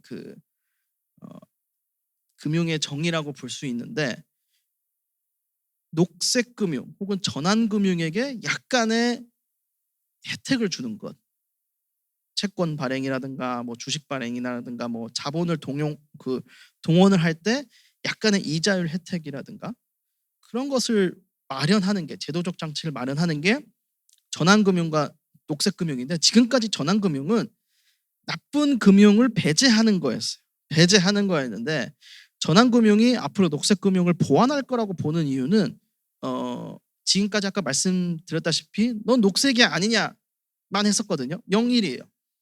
근데 전환금융은 그 안에서 약간의 디테일적으로 너는 온실가스 감축에 많이 기여하는구나 라고 해서 뭐 0.2 넌 좀 적게 기여를 하는구나 해서 0.1 이런 식으로 좀 세분화된 가이드라인이 나올 거라고 기대를 하는 게 전환금융이라고 볼 수 있겠습니다. 뭐 사실 어려운 이야기예요. 어려운 이야기인데 최대한 쉽게 얘기를 해볼게요. 금융위기는 왜 발생할까요? 여기에 대한 답을 가진 사람은 아무도 없습니다. 왜냐? 그래서 금융위기에 대한 서적이나 이 공부를 좀 하시면 아시게 되는 게 다들 이론이라 그래요. IMF 왜 터졌을까요? IMF를 겪지 않으셨겠지만 IMF는 분명 터졌어요. 위기는 닥쳤는데 왜 이게 터졌고 어떻게 시장이 무너졌는지를 100% 설명하는 하나의 이론은 없어요. 그렇죠. 금융위기도 마찬가지예요. 근데 우리가 포착하는 현상만 놓고 보자면 버블이라는 현상이 있어요. 그러니까 금융이라는 게 아까 돈을 가져와서 흘려주는 거라고 했잖아요. 근데 AI로 예를 들자면 1990년대 초반에 있었던 IT 버블을 예를 들자면 버는 돈은 1조 정도 되는데 계속 10조씩을 투자하는 거예요. 그러다 보면 어느 순간 수익률이 나지 않는다라는 현상이 발생하면서 그 금융 상품의 가치가 확 떨어집니다. 그렇게 되면 그 돈을 빌려줬던 사람의 가치도 무너지면서 금융시장 전체의 신용 등급이 우르르 무너지는 것을 이제 우리가 금융위기라고 하는데 기후변화도 똑같이 발생할 수 있어요. 이 산업이 오래 갈 거라고 생각을 하고 뭐 예를 들자면 고탄소 산업이라든가 석탄발전소도 오래 갈 거라고 생각하고 돈을 막 빌려줍니다. 근데 어느 순간 시장에서의 신용 등급이 낮아지고 이건 잘못된 평가야라고 하는 순간 그 석탄발전소에 돈을 대줬던 기업 그 금융사들이 무너지고 우리가 일상으로 느꼈던 금융 시스템이 마비되는 사태를 일반적으로 금융위기라고 얘기를 합니다. 그래서 저는 이게 제가 아까 말씀드렸지만 정확히 이걸 설명하는 그 이론은 없어요. 하지만 제가 보고 있는 거는 약간의 그 타임라인 미스매치가 있습니다. 이게 무슨 말이냐면요. 그 정상적인 완벽한 시장에서는 사실 장기적 시각이 좀 필요해요. 근데 금융위기는 굉장히 단기간의 수익. 솔직히 우리가 돈을 빌려줬어요. 우리가 돈을 투자했는데 우리 다 이런 용어를 써도 될지 모르겠지만 단타를 좀 많이 하잖아요. 그러니까 빨리 돈을 투자해서 빨리 수익을 얻길 바라는 그 생각이 기후변화에 도움이 되는가? 왜냐하면 기후변화라는 건 2100년을 보고 하는 거잖아요. 그래서 그런 타임라인 미스매치가 지난 30년 그 타임라인을 놓고 보자면 계속 있어 왔어요. 그 30년과 금융시장이 작동되는 원리는 5년, 6년인데 그 타임라인의 미스매치가 계속 금융위기를 발생시켜 왔는데 기후변화는 100년을 바라보는 건데 지금의 금융시장에서 그걸 제대로 해석할 수 있는가? 그래서 나온 것들이 TCFD라든가 TCFD 혹시 들어보셨나요? TCFD 혹시 들어보신 분? 네. 그러면은 이런 위기의식이 2010년대쯤에 있었어요. 금융을 이제 종사하시는 권위 있는 분들의 머릿속에. 그래서 기후 리스크를 좀 투명하게 공개해라 라고 해서 가이드라인을 좀 만든 게 있습니다. 아직까지는 그게 100% 잘 되고 있다고 하진 않지만 그래도 우리가 기후변화를 금융 관점에서도 굉장히 리스크가 있다라고 생각할 필요가 있다라는 게 제 오늘 얘기였고요. 오늘 얘기를 좀 정리를 좀 하고 질문을 좀 받자면요. 제가 시간을 잘 지키는 편이에요. 그래서 할인율 그러니까 미래 세대의 피해를 우리가 어떻게 해석할 것인가는 굉장히 중요한 문제다. 그 질문을 우리가 어떻게 해석할 건지에 따라서 우리의 전환의 정도가 달라져야 된다. 그래야지만 전환의 타당성이 훨씬 더 높아집니다. 그리고 우리나라가 지금 시행하고 있는 혹은 많은 나라가 시행하고 있는 탄소 가격 정책은 분명 문제가 있다. 그리고 석유화학, 철강 산업, 지역 경제 산업의 전환도 우리가 고려를 해야 되고, 그리고 전환금융 그리고 금융시장에 대한 분석도 우리가 같이 수반되면 기후 위기 대응에 대한 좀 더 근거, 논리가 좀 더 잘 성립되지 않을까라고 생각합니다. 네, 오늘 강연 여기까지 있고요. 그 질의응답 제가 좀 받겠습니다. 네, 질문 주시죠. 플래닛 대표님 말씀 발표 잘 들었습니다. 저는 두 가지 질문이 있는데 첫 번째부터 먼저 질문 드리겠습니다. 니콜라스 스턴과 윌리엄 노드하우스에 대한 이야기 잘 들었는데요. 그 둘 중에 현실적인 정책은 누구 쪽에 더 가깝습니까? 현실적인 정책이라고 하시면은 지금 정책이 누구를 더 따르냐는 말씀이신가요? 네. 지금은 사실 둘 다 안 따른다라고 보고 있어요, 저는. 뭐 어쨌든 근데 그 둘의 논쟁이 있었기 때문에 많은 변화가 있었다는 것은 확실합니다. 이 기후 변화라는 논쟁 자체에 대해서. 다음으로 배출권 거래제가 실제로 탄소를 줄이는데 효과가 있습니까? 근데 아주 질문을 잘 하시는 것 같아요. 배출권 거래제 있다고 봐요. 왜냐하면은 배출권 거래제, 그러니까 배출권 거래제 무상할당을 준다고 하더라도 어떤 근거로 줄 것 같아요? 배출권 거래제 전체 할당량은 캡이라고 부르거든요. 그 캡은 어떤 논리에 의해서 줄 것 같습니까? 그러니까 온실가스가 예를 들자면 내 기업이에요. 올해 1,000만 톤을 배출했어요. 근데 국가에서 900만 톤의 배출할 권리만 주는 거예요. 그게 매년 낮아져요. 근데 국가 전체 합은 있을 거 아니에요. 전체 캡. 그 캡은 뭘 따라갈 것 같습니까? 모르겠습니다. 혹시 아시는 분? 이거 중요한 질문이에요. 자, 1,000만 톤을 배출한다고 했어요. 900만 톤을 나라에서 줬고, 그러면 제가 1,000만 톤을 계속 배출하면 100만 톤이 부족하잖아요. 그걸 일반적으로 시장에서 삽니다. 그렇다면 전체 합을 놓고 보자면 배출권 거래제만 제대로 작동이 돼도 온실가스를 줄이는 건 전혀 문제가 없어요. 왜냐? 배출권 가격 시장의 3배, 4배 되는 과태료를 내야 되기 때문에 그걸 사지 않으면 시장은 작동할 거예요, 제대로. 근데 왜 문제라고 하는 거죠? 캡은 정확하게는 우리나라 2030년 NDC를 따라가도록 디자인되어 있어요. 다른 말로 얘기하면 우리나라 NDC가 제대로만 되어 있으면 캡은 자연스럽게 줄어들 수밖에 없어요. 그러니까 다시 그러면 또 얘기하자면 NDC를 잘 설정하는 것이 배출권 거래제를 잘 설정하는 것과 이어집니다. 아주 좋은 질문이었어요. 감사합니다. 네, 질문 해주시죠. 네, 발표 잘 들었습니다. 되게 기본적인 질문일 수 있는데 갑자기 궁금한 지점이 생겨서 뭐 세금 같은 경우에 소득세처럼 뭐 돈을 더 많이 번 사람이 더 많이 내고 이런 것들 있잖아요. 근데 탄소 배출권 거래제도 같은 경우에 기업들이 결국에 그거를 돈을 주고 이제 사는 건데 어떤 기업이 만약에 엄청난 대기업이면 이거를 돈 내고 사서 그래도 내 제품이나 이런 것들을 생산하는 게 사실은 더 이득이기 때문에 뭐 돈을 더 내가지고 그 배출권을 더 사는 게 뭐 나쁘지 않다라고 생각할 수도 있고 뭐 조금 규모가 작은 기업에서는 그거를 사지 못해서 뭐 생산을 줄여서 결국에 좀 환경에 기여를 할 수도 있지만 어떻게 보면 기업이 망할 수도 있고 약간 그게 기업에 따라서 소득세처럼 이렇게 그 차등으로 좀 가격이 정해져야 된다고 보시는지 그런 건 아예 없는 건지 그런 부분에서 궁금해졌어요. 네, 아주 좋은 질문입니다.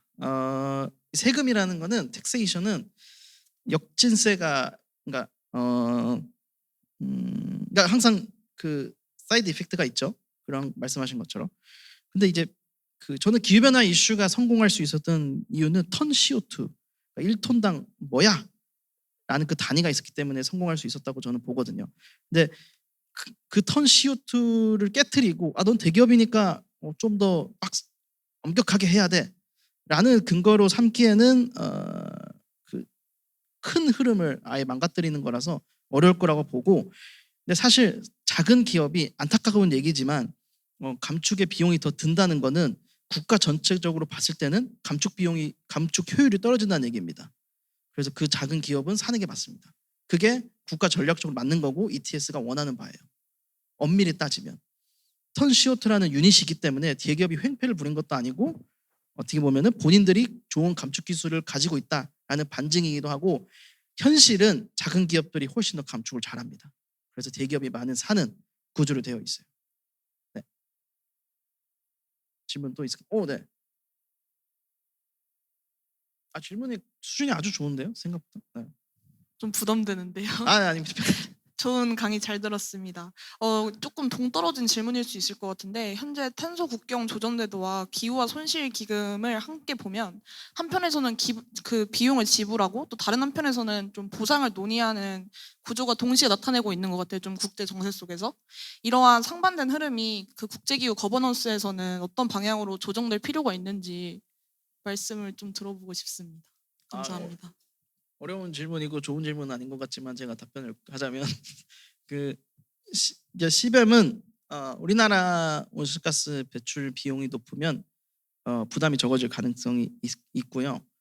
혹시 말씀하신 게 기후 대응 기금인 것 같은데, 그러니까 ETS도 그 수익금이 발생을 하잖아요. 그럼 많은 부분을 거기다 이제 넣어놔요, 기후 대응 기금에. 그래서 일반적인 그러니까 어려운 질문인데, 일반적인 논리대로 하면 그 비용을 오로지 저탄소 기술에만 쓰는 게 맞아요. 하지만 2100년에 닥칠 거라고 예상했던 기후위기가 지금도 많이 발생하고 있기 때문에 어쩔 수 없이 기후 대응 기금을 써서 그런 기후 저극에도 많이 쓰는 걸로 저는 이해하고 있거든요.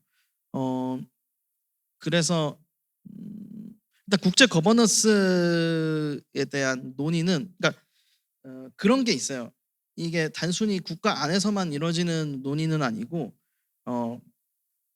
이제 국제 회의 이런 데에서도 약소국들은 우리가 기후 피해가 많은데 우리는 돈을 받아야 된다.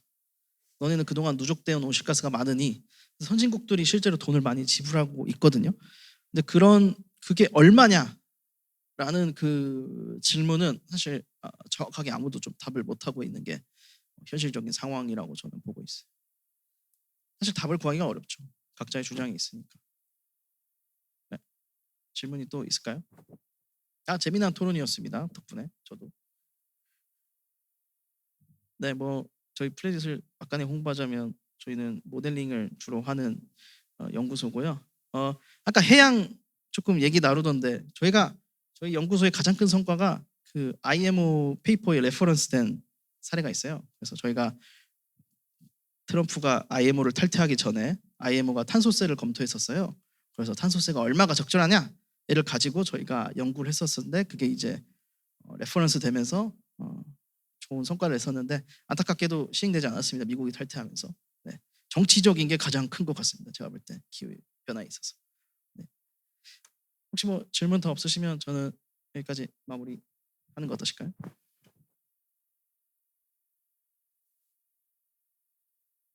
네, 질문 없으시면 여기서 마무리하도록 하겠습니다. 좋은 발표 보여주신 박진수 대표님께 다시 한번 큰 박수 부탁드립니다.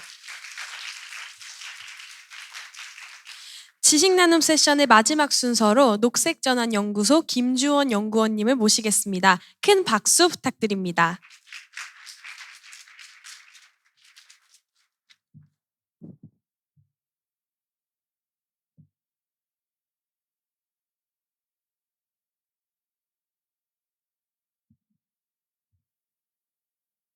네, 안녕하세요. 반갑습니다. 저는 오늘 기후 정의 실현을 위한 기후 공론장 만들기를 주제로 이야기할 김주원이라고 합니다. 네, 간단히 제 소개부터 드릴게요. 저는 원래 20대 내내 기본소득 활동가로서의 정체성이 가장 컸는데요. 그 연장선에서 기본소득을 정책화하려고 녹색당 정치인으로 활동하기도 했습니다.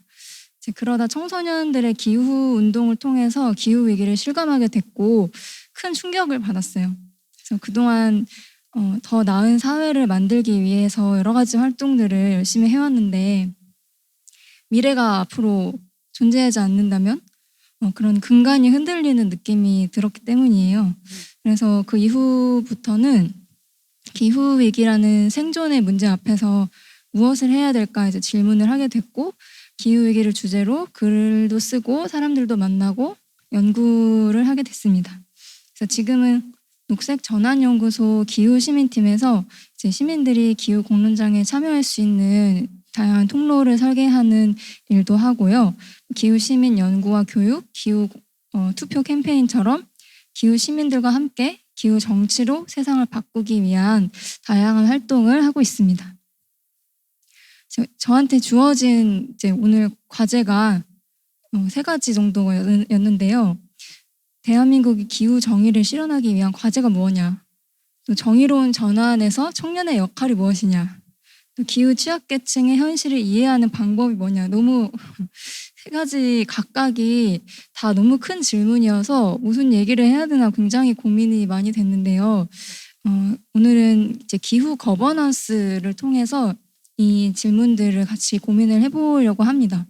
그래서 다양한 시민들이 참여하는 기후 공론장을 어떻게 만들 것인가, 또 청년이 그 과정에서 참여자이자 촉진자가 되려면 뭐가 필요할까 좀 생각해보는 시간이 되면 좋겠습니다. 아까 한국이 1년간 배출하는 온실가스 얼마냐 질문해 주셨는데요. 네, 제가 답을 써왔어요. 2024년 기준으로 약 6억 9천억 정도로 지금 예측이 되고 있습니다. 그리고 현재 한국 기후위기 대응을 실패했다 이렇게 간단한 진단을 한다면 우리가 세운 기후 목표를 달성하지 못하고 있기 때문이라고 얘기할 수 있을 것 같아요. 예를 들면 2010년에 세운 2020년 온실가스 감축 목표를 2020년에 이미 훌쩍 뛰어넘었고요. 또 이제 저희가 그다음 다가오는 이 목표가 2030 NDC가 있죠. 이것을 달성하려면 매년 3.6% 이상씩 감축을 계속 해나가야 됩니다. 엄청난 속도이기도 한데요. 그렇게 빠르게 감축하지 못하고 있는 상황이죠. 원인이 여러 가지가 있겠지만 제가 오늘 이야기와 관련해서 특히 주목하고 싶은 것은 기후정책 결정 과정에서 시민들의 참여와 사회적인 합의 메커니즘이 충분하지 못했다는 것입니다. 기술이나 예산만의 문제가 아니라 누가 결정하느냐의 문제인 것입니다. 전 저희가 가지고 있는 기본법부터 한번 살펴보려고 해요. 오늘 기후 정의가 무엇인지, 기후위기 취약계층은 무엇인지, 정의로운 전환이 무엇인지 저희가 2021년에 제정한 탄소중립기본법에 명시가 되어 있습니다. 기후 정의의 정의를 보면요, 3가지 이제 핵심을 담고 있어요. 사회 계층별로 책임이 다른 것을 인정하자. 의사결정 과정에 동등하고 실질적으로 참여할 수 있어야 된다. 또 이행 부담과 이익을 공정하게 나눠야 된다. 이런 것 이렇게 적혀 있고요. 또 기후위기 취약계층에 대해서는 기후위기에 대한 취약성이 상대적으로 높은데 기후 회복력이 낮은 집단이라고 정의가 되어 있습니다. 정의로운 전환이란 탄소중립 사회로 이행하는 과정에서 직간접적 피해를 입을 수 있는 지역이나 산업의 노동자, 농민, 중소상공인들을 보호해서 취약계층 피해를 최소화하는 정책 방향이다 이렇게 명시가 돼 있어요. 저희가 여기서 출발하면 되는 거라고 생각하거든요. 그리고 이제 나아가서 기본 원칙, 저희가 정책을 추진함에 있어서 원칙이 되어야 되는 이 기본 원칙에도 기후 정의를 추구함으로써 정의로운 전환을 실현하라는 이야기가 이제 명시돼 있습니다. 그리고 그 추진 과정에서 모든 국민의 민주적인 참여를 보장하라고 되어 있어요. 좀 멋진 이야기들인데요. 중요한 거는 이 원칙들이 실제로 작동하고 있냐는 거겠죠? 기후위기는 모두에게 같은 방식으로 이제 경험되지 않습니다. 부유한 사람이나 국가일수록 탄소 배출은 많고 또 가난하고 소외된 사람일수록 국가일수록 그 피해는 더 크게 입습니다. 그렇기 때문에 기후위기 대응 정책을 어떻게 만드는지에 따라서 기존의 불평등이 악화될 수도 있고 혹은 해결될 수도 있는데요. 우리가 그래서 질문을 이렇게 바꿔야 할 것 같습니다. 우리는 그럼 어느 길로 갈 것인가? 이 방향을 결정하는 행위가 정치라고 볼 수 있겠죠. 그리고 이 정치적인 의사결정이 실제로 이루어지는 구조와 과정을 거버넌스라고 얘기해 보겠습니다. 한국의 기후 거버넌스는 크게 이제 정부 중심으로 봤을 때 두 축으로 되어 있는데요. 작년에 새롭게 출범한 기후에너지 환경부 정부 부처에서 정책을 만들고 실행하죠. 그리고 그 기후 관련 정책들을 의결하고 점검하는 대통령 산하의 국가기후위기 대응위원회, 원래는 탄소중립 녹색성장위원회가 있습니다. 이 구조 안에서 시민 참여는 그러면 어떻게 이루어지고 있을까요? 이제 그동안의 정책 수립은 이제 정부와 전문가 중심이라고 할 수 있을 것 같아요. 그리고 그 면면을 보면 주요 결정 주체들이 이제 대부분 중년의 남성 전문가, 산업계 인사들로 편중되어 있습니다. 시민 참여는 이제 일회성 공청회나 형식적인 토론에 머무르는 경우가 많았고요. 또 좀 전에 저희가 살펴본 탄소중립 기본법에 명시됐던 다양한 사회계층의 민주적인 참여 원칙에 위배된다고도 볼 수 있을 것 같아요. 그래서 시민이 기후 정치의 주체가 될 수 없다면 기후 정의와 정의로운 전환이 실현될 수 없겠죠. 그에 더해서 청년들의 관점에서 볼게요. 청년들의 참여를 더욱 어렵게 하는 장벽들이 여러 겹이 있습니다. 첫 번째는 뉴스워싱인데요. 이게 정부나 기업의 기성세대들이 본인들의 정치적 목표 달성을 위해서 청년의 목소리를 이용해서 보여주기식 포장을 하는 거를 이제 뉴스워싱, 그린워싱 이런 말도 많이 들어보셨죠? 그 뉴스워싱이라고 이제 얘기를 해요. 근데 형식적으로 위원회에 자리는 마련합니다. 초대를 하더라도 실질적으로 의사결정 권한이 없는 경우도 많고요. 또 그런 식으로 청년들의 의견이 잘 들었어, 좋은 의견 이렇게 이제 피상적으로만 반영되다 보면 저게 참여한 사람들은 회의감이 들겠죠. 오히려 그 적극적인 기후 정책에 참여 의지를 가진 청년들에게 좌절감을 줄 수도 있고 또 공적 과정에 대한 신뢰를 훼손하기도 하고 또 냉소주의를 조장해서 변화를 일으킬 수 있는 그 힘을 약화시킬 수도 있습니다. 그리고 또 정보와 자원에 대한 접근성도 일반적으로 부족하고요. 또 청년 안에도 격차가 있습니다. 대부분의 이제 기후 논의가 서울 수도권 중심으로 이루어지니까 이제 지역 청년 혹은 또 젠더나 교육 경험에 따라서 참여가 되게 복합적으로 막히는 구조도 봐야 되고요. 또 무엇보다도 지금을 살아가는 청년들의 삶 자체가 갈수록 더욱 불안정해지고 있습니다. 그래서 소득도 빈곤하고 시간도 부족한 그런 상황 속에서 기후 위기와도 싸워야 되는 그런 상황인 거죠.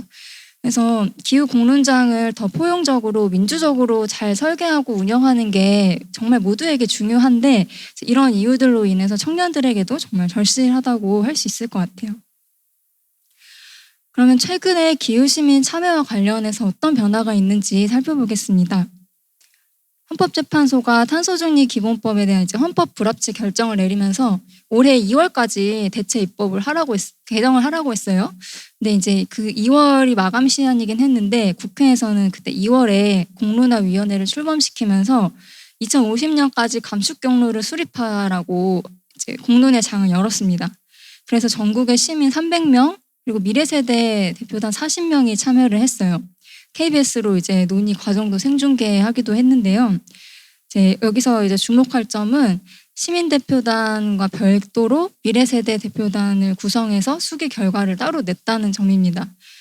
수기를 해보니까 조기에 빨리 감축하자 하고 그 경로를 선택한 시민이 수기하기 전에는 51%였는데 토론하고 난 후에는 78%로 넘었고 넘어갔고 미래세대 대표단의 경우도 75%로 이었습니다. 충분한 정보와 수기할 시간이 주어지면 이제 시민들이 장기적인 안전을 우선하는 판단을 할 수 있다는 것을 보여줬다고 생각합니다. 이제 물론 과정이 막 완벽하진 않았어요. 처음에 어떤 주제로 이제 토론할 건지 의제수기단이 결정을 하는 과정에서 이제 나중에 더 많이 감축하자고 하는 이제 볼록한 경로를 빼자고 선택지에서 제외하자고 했는데 이 공론화 전체 과정을 총괄하는 위원회에서 그걸 뒤집고 그 시나리오를 선택지에 넣은 거예요.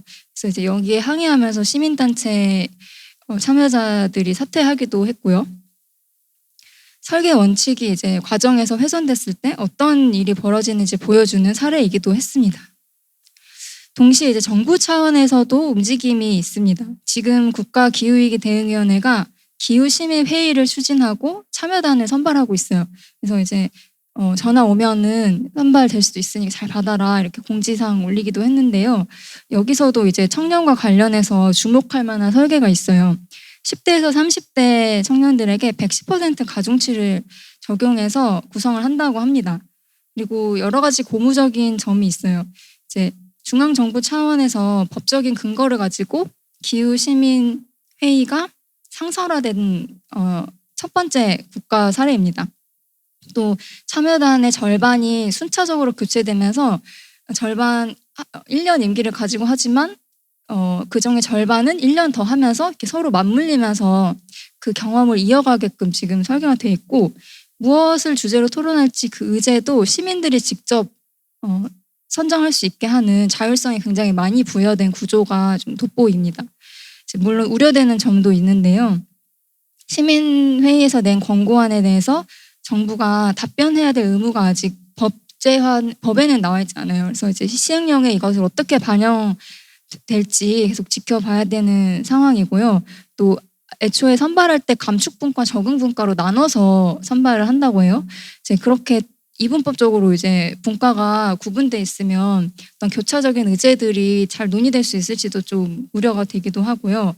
또 기후시민회의에서 여러 가지 정책 권고들을 냈을 때 이걸 실제 정부가 예산을 수립하고 정책에 반영하는 그런 정책 현장에 실제로 반영될 수 있는 그 조건이 얼마나 보장되고 있는지 그것도 지켜봐야 되는 상황입니다.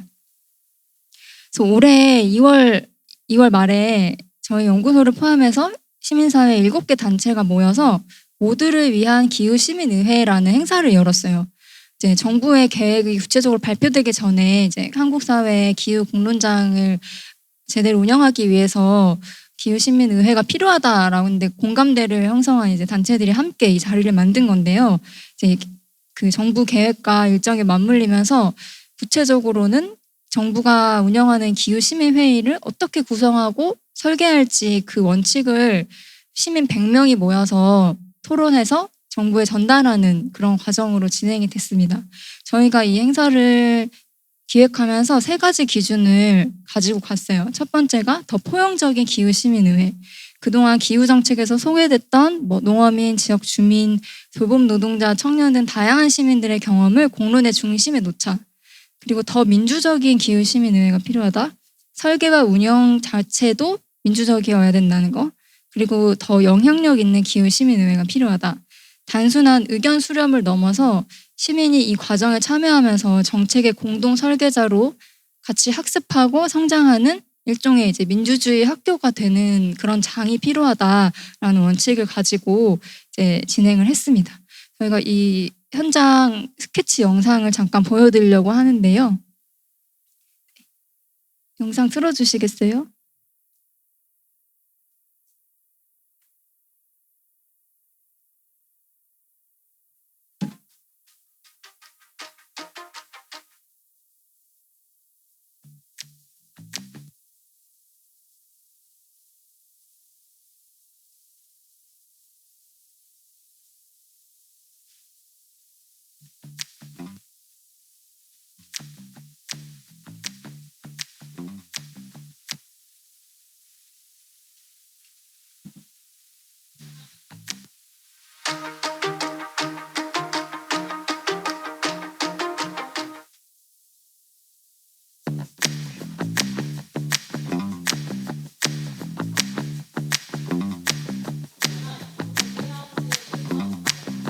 인간만 이 기후위기의 피해를 감당하는 건 아니죠.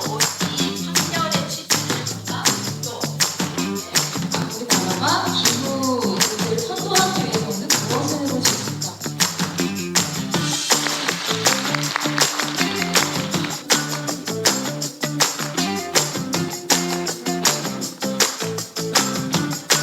또 시민들이 권력의 주체가 되는 이런 장소 굉장히 필요하다고 생각했는데 그런 장소라고 생각해서 신청하게 되었고요.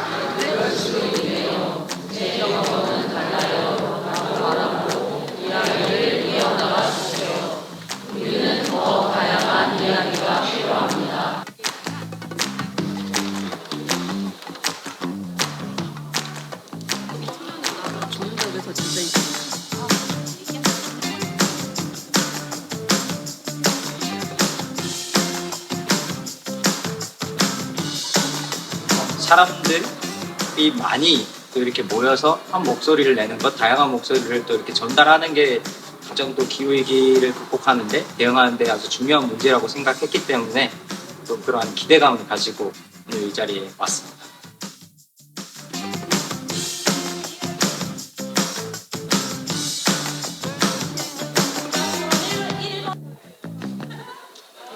인명 수성, 제도 폭력에 대한 안전 등이 보장될 수 있는 오늘처럼 브라운드를 마련하고 미리 공개하는 것도 좋은 방법이라고 생각합니다. 기후 문제를 얘기를 하는데 다 각자의 입장들을 가지고 얘기를 하고 각자의 경험들을 나누고 그래서 제가 막연하게 생각하고 있는 어떤 기후 문제 또 제가 느끼는 또는 경험한 거 이외에 다른 분들의 얘기를 듣는 것이 굉장히 흥미로운 상황이고요. 과정에서 어떤 투표나 또는 시층 면접을 통해서 정말 이 기후 태도에 대해 관심을 갖고 또는 관심을 갖지 않는 사람들도 모두 이 논의에 포함하여 모두를 위한 기후 시민의회를 만들면 좋지 않을까라는 생각을 했습니다. 지금부터 45분까지 투표를 진행해 보도록 하겠습니다.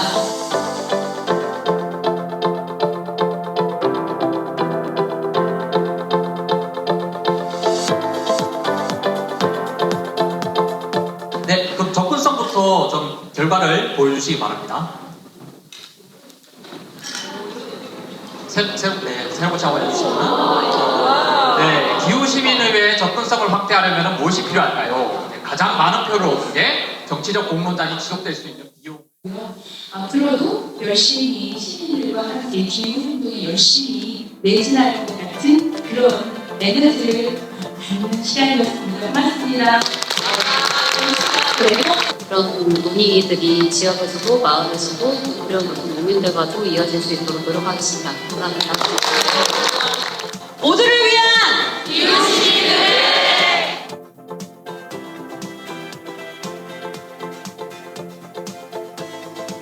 오늘 지역에서 꽤 많이 와주셨는데 지역에서 이런 자리를 많이 가졌으면 좋겠다는 발언들이 많았던 것 같습니다. 오늘 이렇게 했던 논의들이 지역에서도 잘 운영될 수 있게 기회가 많이 만들어지면 좋겠습니다. 우리가 공통으로 문제라고 느끼는 지점 그리고 그동안 배제되었지만 앞으로 발전되어야 된다고 느끼는 지점이 모두가 함께 공감을 이끌어내는 그 과정에 다 같이 효능감을 느꼈던 자리였던 것 같아요. 앞으로 정부에서 운영을 하게 될 기후시민회의에서도 참여하는 시민 모두가 이런 효능감을 가질 수 있는 자리로 이끌어지길 바랍니다.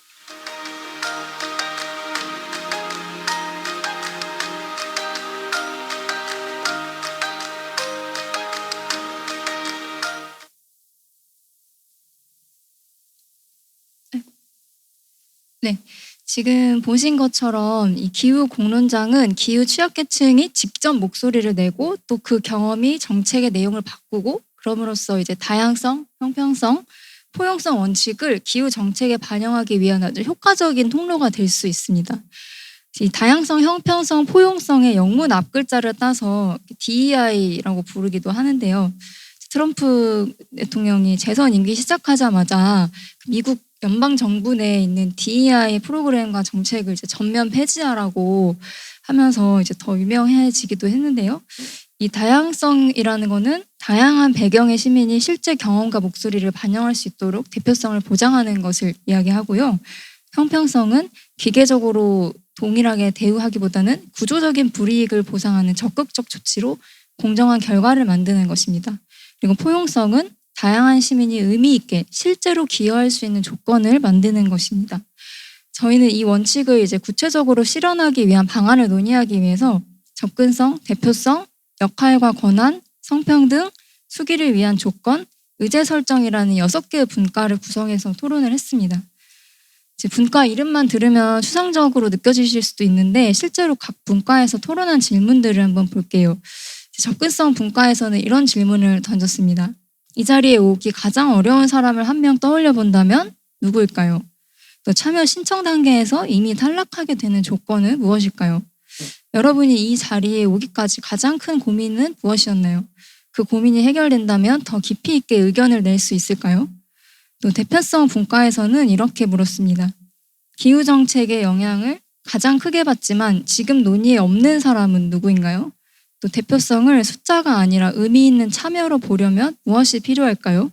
이런 질문을 나눴고요. 또 성평등 분과에서는 이런 질문 나눴습니다. 누가 더 많이 말하고 누가 덜 말하게 되나요? 어떤 경험은 전문성이 없다고 취급이 되나요?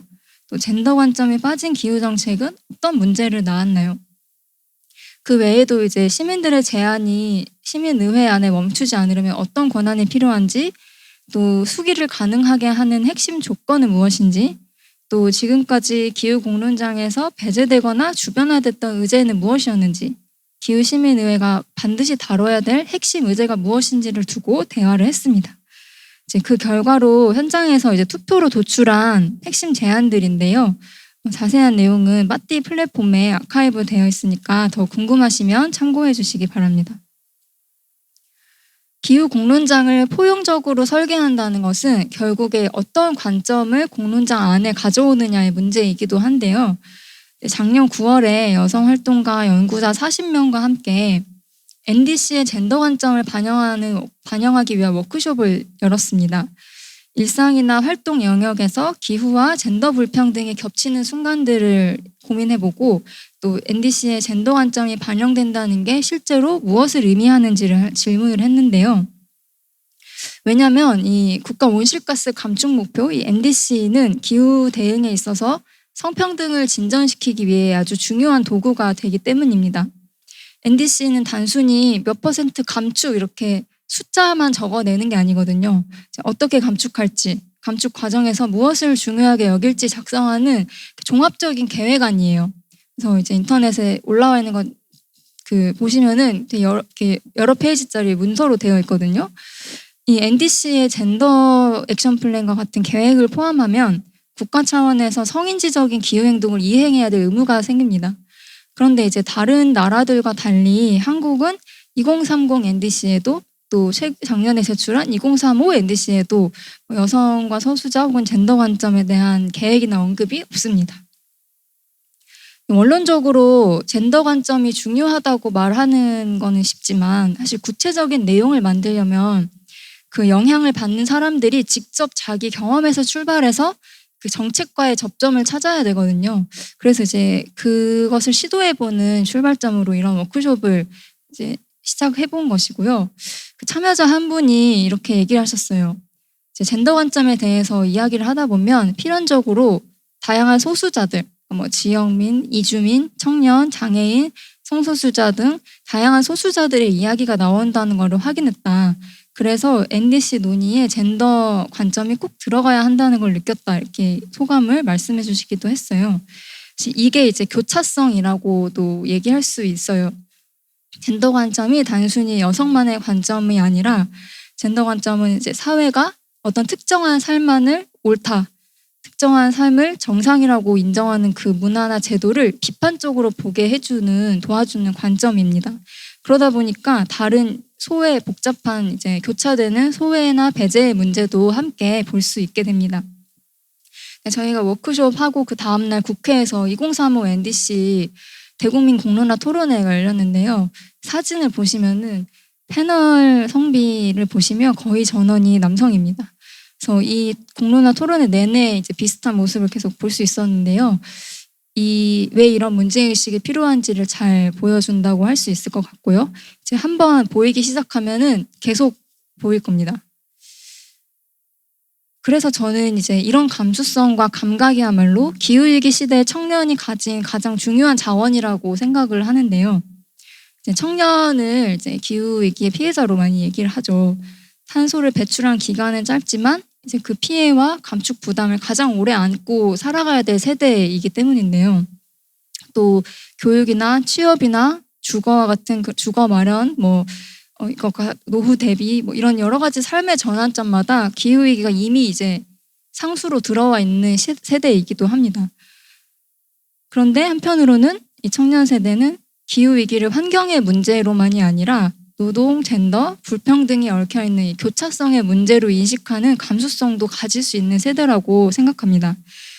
그래서 청년은 단순한 피해자도 혹은 정책의 대상만도 아니라 정책을 함께 만들어가는 공동 결정자로서 녹색 전환을 설계하고 실행하는 주체가 되어야 된다고 생각합니다.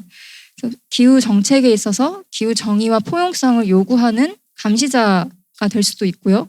또 기후위기 시대에 어떻게 일하고 소비하고 또 지속 가능한 공동체를 만들어갈지처럼 이 시대에 걸맞는 새로운 삶의 기준을 실험하고 제시하는 실천가여야 한다고도 생각합니다. 그래서 그런 차원에서 이제 여러분께 제안 드리고 싶은 건요. 기후 정의 실현을 위해서 곳곳에서 이 포용적이고 민주적인 기후 공론장을 다양하게 상상하고 만들어 보자는 것입니다. 이 기후 공론장이라는 게 누가 만들어줄 때까지 기다리는 게 아니라 우리가 직접 설계할 수도 있고 요구해야 하는 것이기도 하니까요. 그런 점에서 여러분은 이제 이 자리 이미 거기에 가장 가까이 와 있는 것이기도 하죠. 오늘 여기 오신 것도 이제 그런 노력과 실천의 일환이기도 하고요. 이런 공론장에 참여하는 것도 아주 중요한 참여이기 때문입니다. 기후위기 시대에 내 삶의 조건을 누가 결정하는지, 결정하는 자리에 나는 어떻게 참여할 것인지, 이 질문을 여러분이 속한 곳으로 다시 가지고 돌아가 주시면 좋을 것 같고요. 여러분이 속한 학교, 일터, 혹은 지역에서 혹은 온라인 커뮤니티에서 기후 이야기를 꺼내는 사람이 한 명이라도 있으면 이제 그 자리에 대화가 바뀌죠. 그리고 그 대화들이 모이면 정치가 바뀌겠죠. 그래서 마침 이제 또 6월에 이제 지방선거가 다가오고 있는데요. 이 선거 때마다 어떻게 하면 기후 의제를 우리가 더 기후 정책에 대한 논의를 중요하게 할 수 있을까? 매 선거 때마다 정말 이제 절실하게 이제 그 마음을 가지고 준비를 하고 있어요. 근데 이 선거라는 시공간도 내가 사는 곳에서부터 그 출마한 후보들뿐만 아니라 그 지역에 함께 사는 시민들에게 기후와 관련한 기후 정책과 관련한 질문을 던질 수 있는 굉장히 중요한 기회가 됩니다. 그래서 저희 이제 연구소에서는 엊그제 이제 아주 귀엽고 유익한 캠페인을 시작을 했는데요. 이제 탄소는 줄이고 복지는 채우고라는 이제 슬로건으로 기후 도시를 만드는 10가지 정책을 정리한 사이트를 오픈을 했어요. 기후 도시라고 하는 것은 기후 위기에 대응하는 게 곧 시민의 삶을 나아지게 하는 도시를 저희가 정의를 했습니다. 탄소 감축하는 게 우리의 삶이 더 힘들어지는 게 아니라 훨씬 우리의 삶의 질, 더 좋은 삶을 살아갈 수 있게 하는 그런 도시로 정책적으로 설계를 하자라는 제안이에요. 그래서 여기 이제 QR 코드로 찍고 들어가 보시면은 이 포스터 속에 있는 기후 도시에 살고 있는 고양이들이 있어요. 그래서 고양이들이 각자의 기후 정책을 내걸고 이제 기후 도시 시장 선거에 출마를 한 거거든요. 그래서 출사표를 한번 살펴봐 주시고 지지하는 고양이 이제 후보에게 투표를 해주시면 감사하겠습니다. 네, 그러면 저는 기후 정의 실현을 위한 기후 공론장 만들기 강의를 준비한 얘기는 여기까지 마치겠습니다. 감사합니다. 좋은 말씀 해주신 박영근님께 큰 박수 부탁드립니다. 혹시 질의응답을 할까요? 이어서 질의응답 시간을 갖도록 하겠습니다. 발표 내용에 관련하여 궁금하신 점이 있으신 분은 손을 들어주세요. 저 혹시 질문 하나 드려도 될까요, 연사님? 일단 개인적으로 기후정책 논의에서 교차적인 접근이 꼭 들어가야 된다라고 생각하는 청년으로서 굉장히 의미 있는 발표 주셔서 너무 감사드립니다.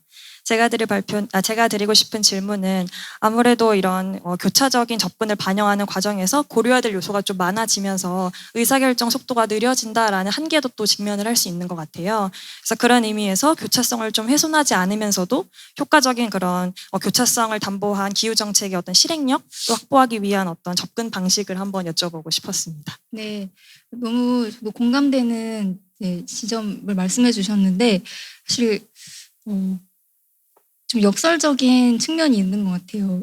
그 당사자들이 모여서 논의하는 게 오래 걸린다고 생각하지만 길게 봤을 때 그게 제일 빠른 걸 수도 있다는 생각도 들거든요. 그러니까 그 어떤 사람들, 다양한 사람들의 얘기를 반영하지 않고 소수가 결정을 하고 그것으로 인해서 또 갈등이 생기고 정책을 진행해 나가는 과정에서 계속 현재 우리가 보고 있는 것 같은 여러 갈등 현장들이 이제 지속이 됐을 때 이미 상처받은 사람들이 생기고 또 돌이킬 수 없는 그런 부분들이 생긴 상태에서 다시 논의를 처음으로 돌리기도 어렵고 오히려 처음부터 무엇이 우리가 지금 당면한 가장 어려운 지점인지를 다 드러내놓고 거기서부터 이야기를 하는 게 어떻게 보면 빠른 길일 수도 있다는 생각이 드는 거예요. 그래서 기후시민의회와 같은 이제 대안을 말씀을 드린 것도 위원회, 전문가들이 모인 위원회도 분명히 중요하고 필요한데 그것과 동시에 반드시 보완되어야 되는 점으로 다양한 입장을 가지고 경험을 가진 당사자들이 직접 나와서 이야기할 수 있는 장이 있고 거기서 논의를 거쳐야만 그 정책에 어떤 결정이 내려지더라도 이후에 그 수용성의 측면에서 굉장히 그 받아들이는 정도가 크게 달라지고 그게 길게는 그 속도를 더 높일 수 있게 하는 한번 합의가 됐을 때 사회적으로 합의가 만들어졌을 때 그 시간을 우리가 함께 충분히 보냈다는 점에서 더 빠르게 더 속도감 있게 정책을 진행할 수 있는 그 기회가 될 거라고 생각을 합니다. 감사합니다.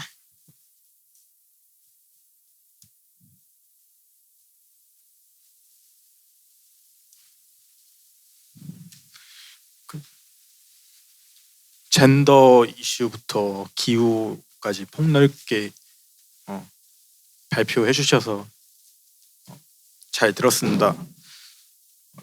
제가 질문 드릴 것은 두 가지인데요. 첫 번째 질문으로 지금 기후 공론장이 형식적이라는 비판이 많습니다. 실제로 시민 특히 청년이 결정권을 가지게 하려면 뭐부터 바뀌어야 한다고 생각하십니까? 네,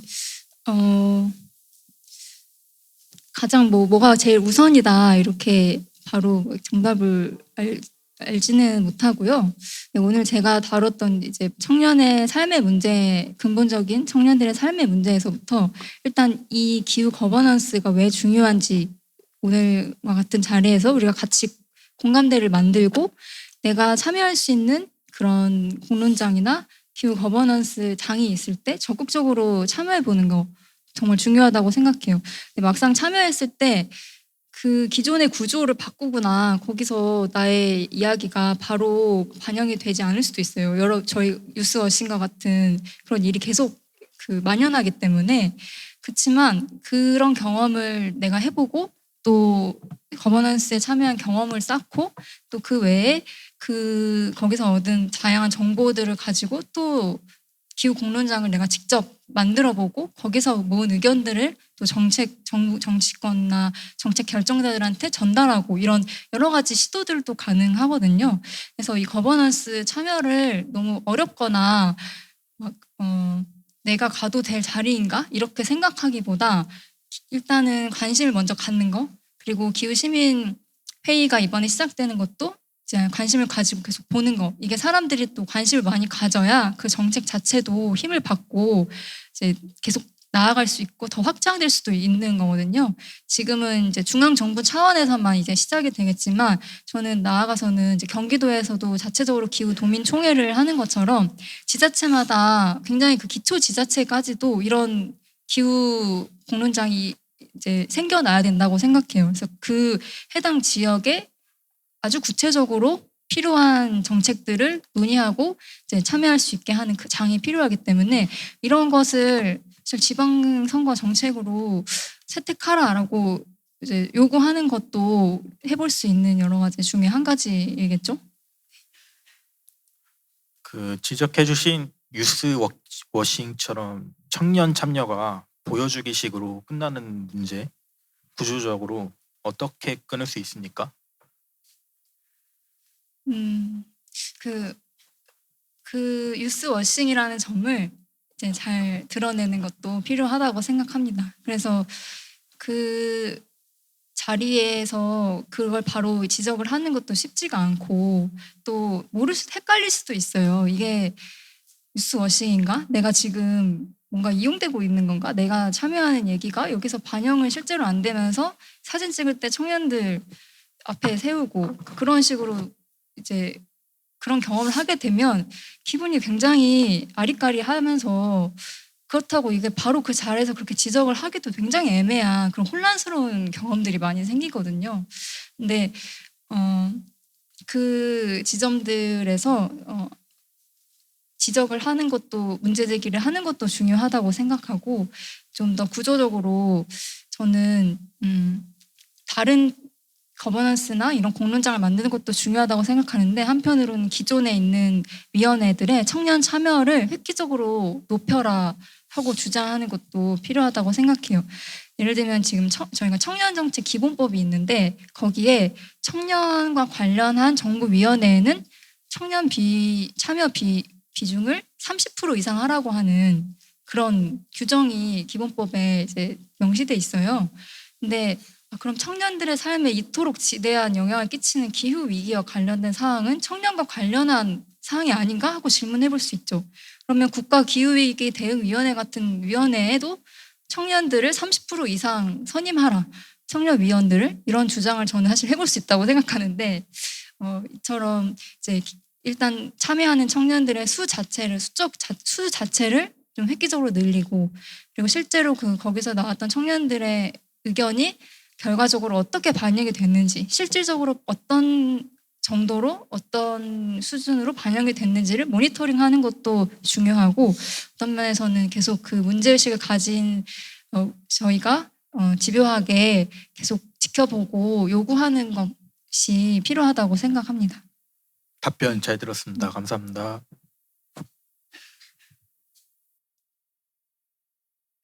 또 있으신가요? 추가 질문 없으시면 여기서 마무리하도록 하겠습니다. 다시 한번 김주온 연구관님께 큰 박수 부탁드립니다.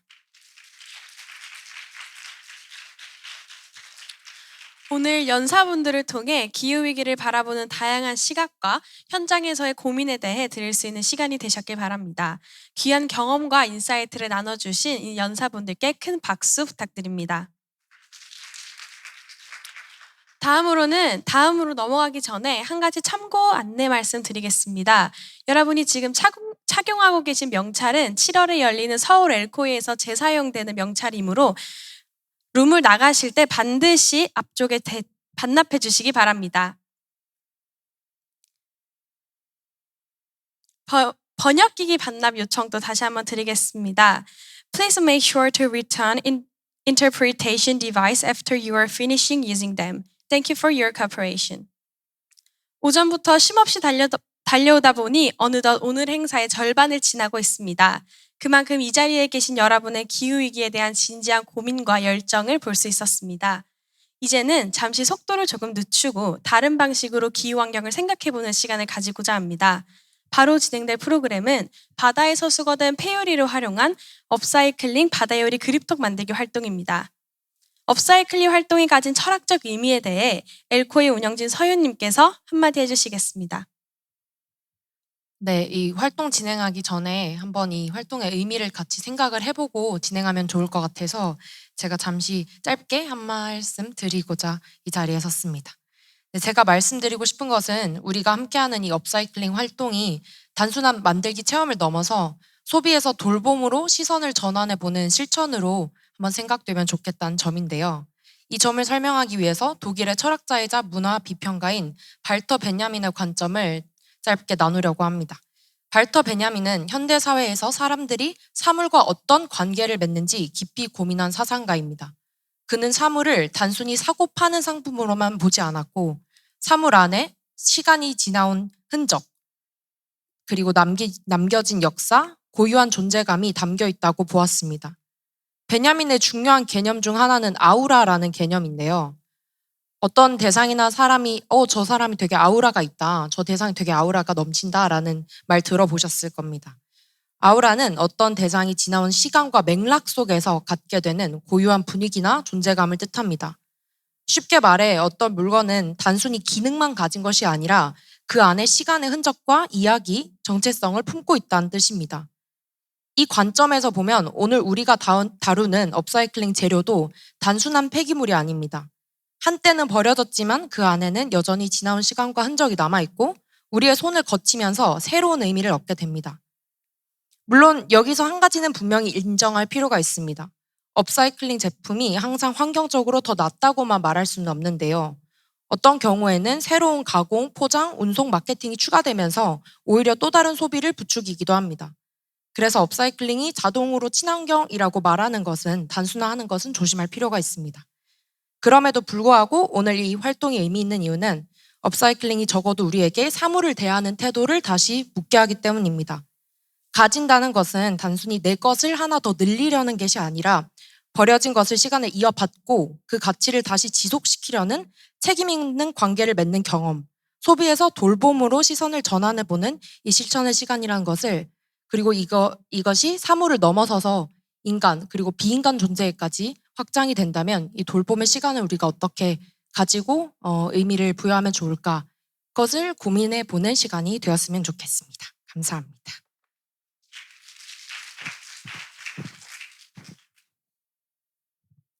업사이클 활동에 대해 철학적인 의미를 설명해 주신 김서윤님께 다시 한번 큰 박수 부탁드립니다. 그러면 만들기 과정과 관련하여 영상 시청하도록 하겠습니다.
영상 속 과정을 거쳐 다음과 같은 결과물을 얻으실 수 있을 겁니다.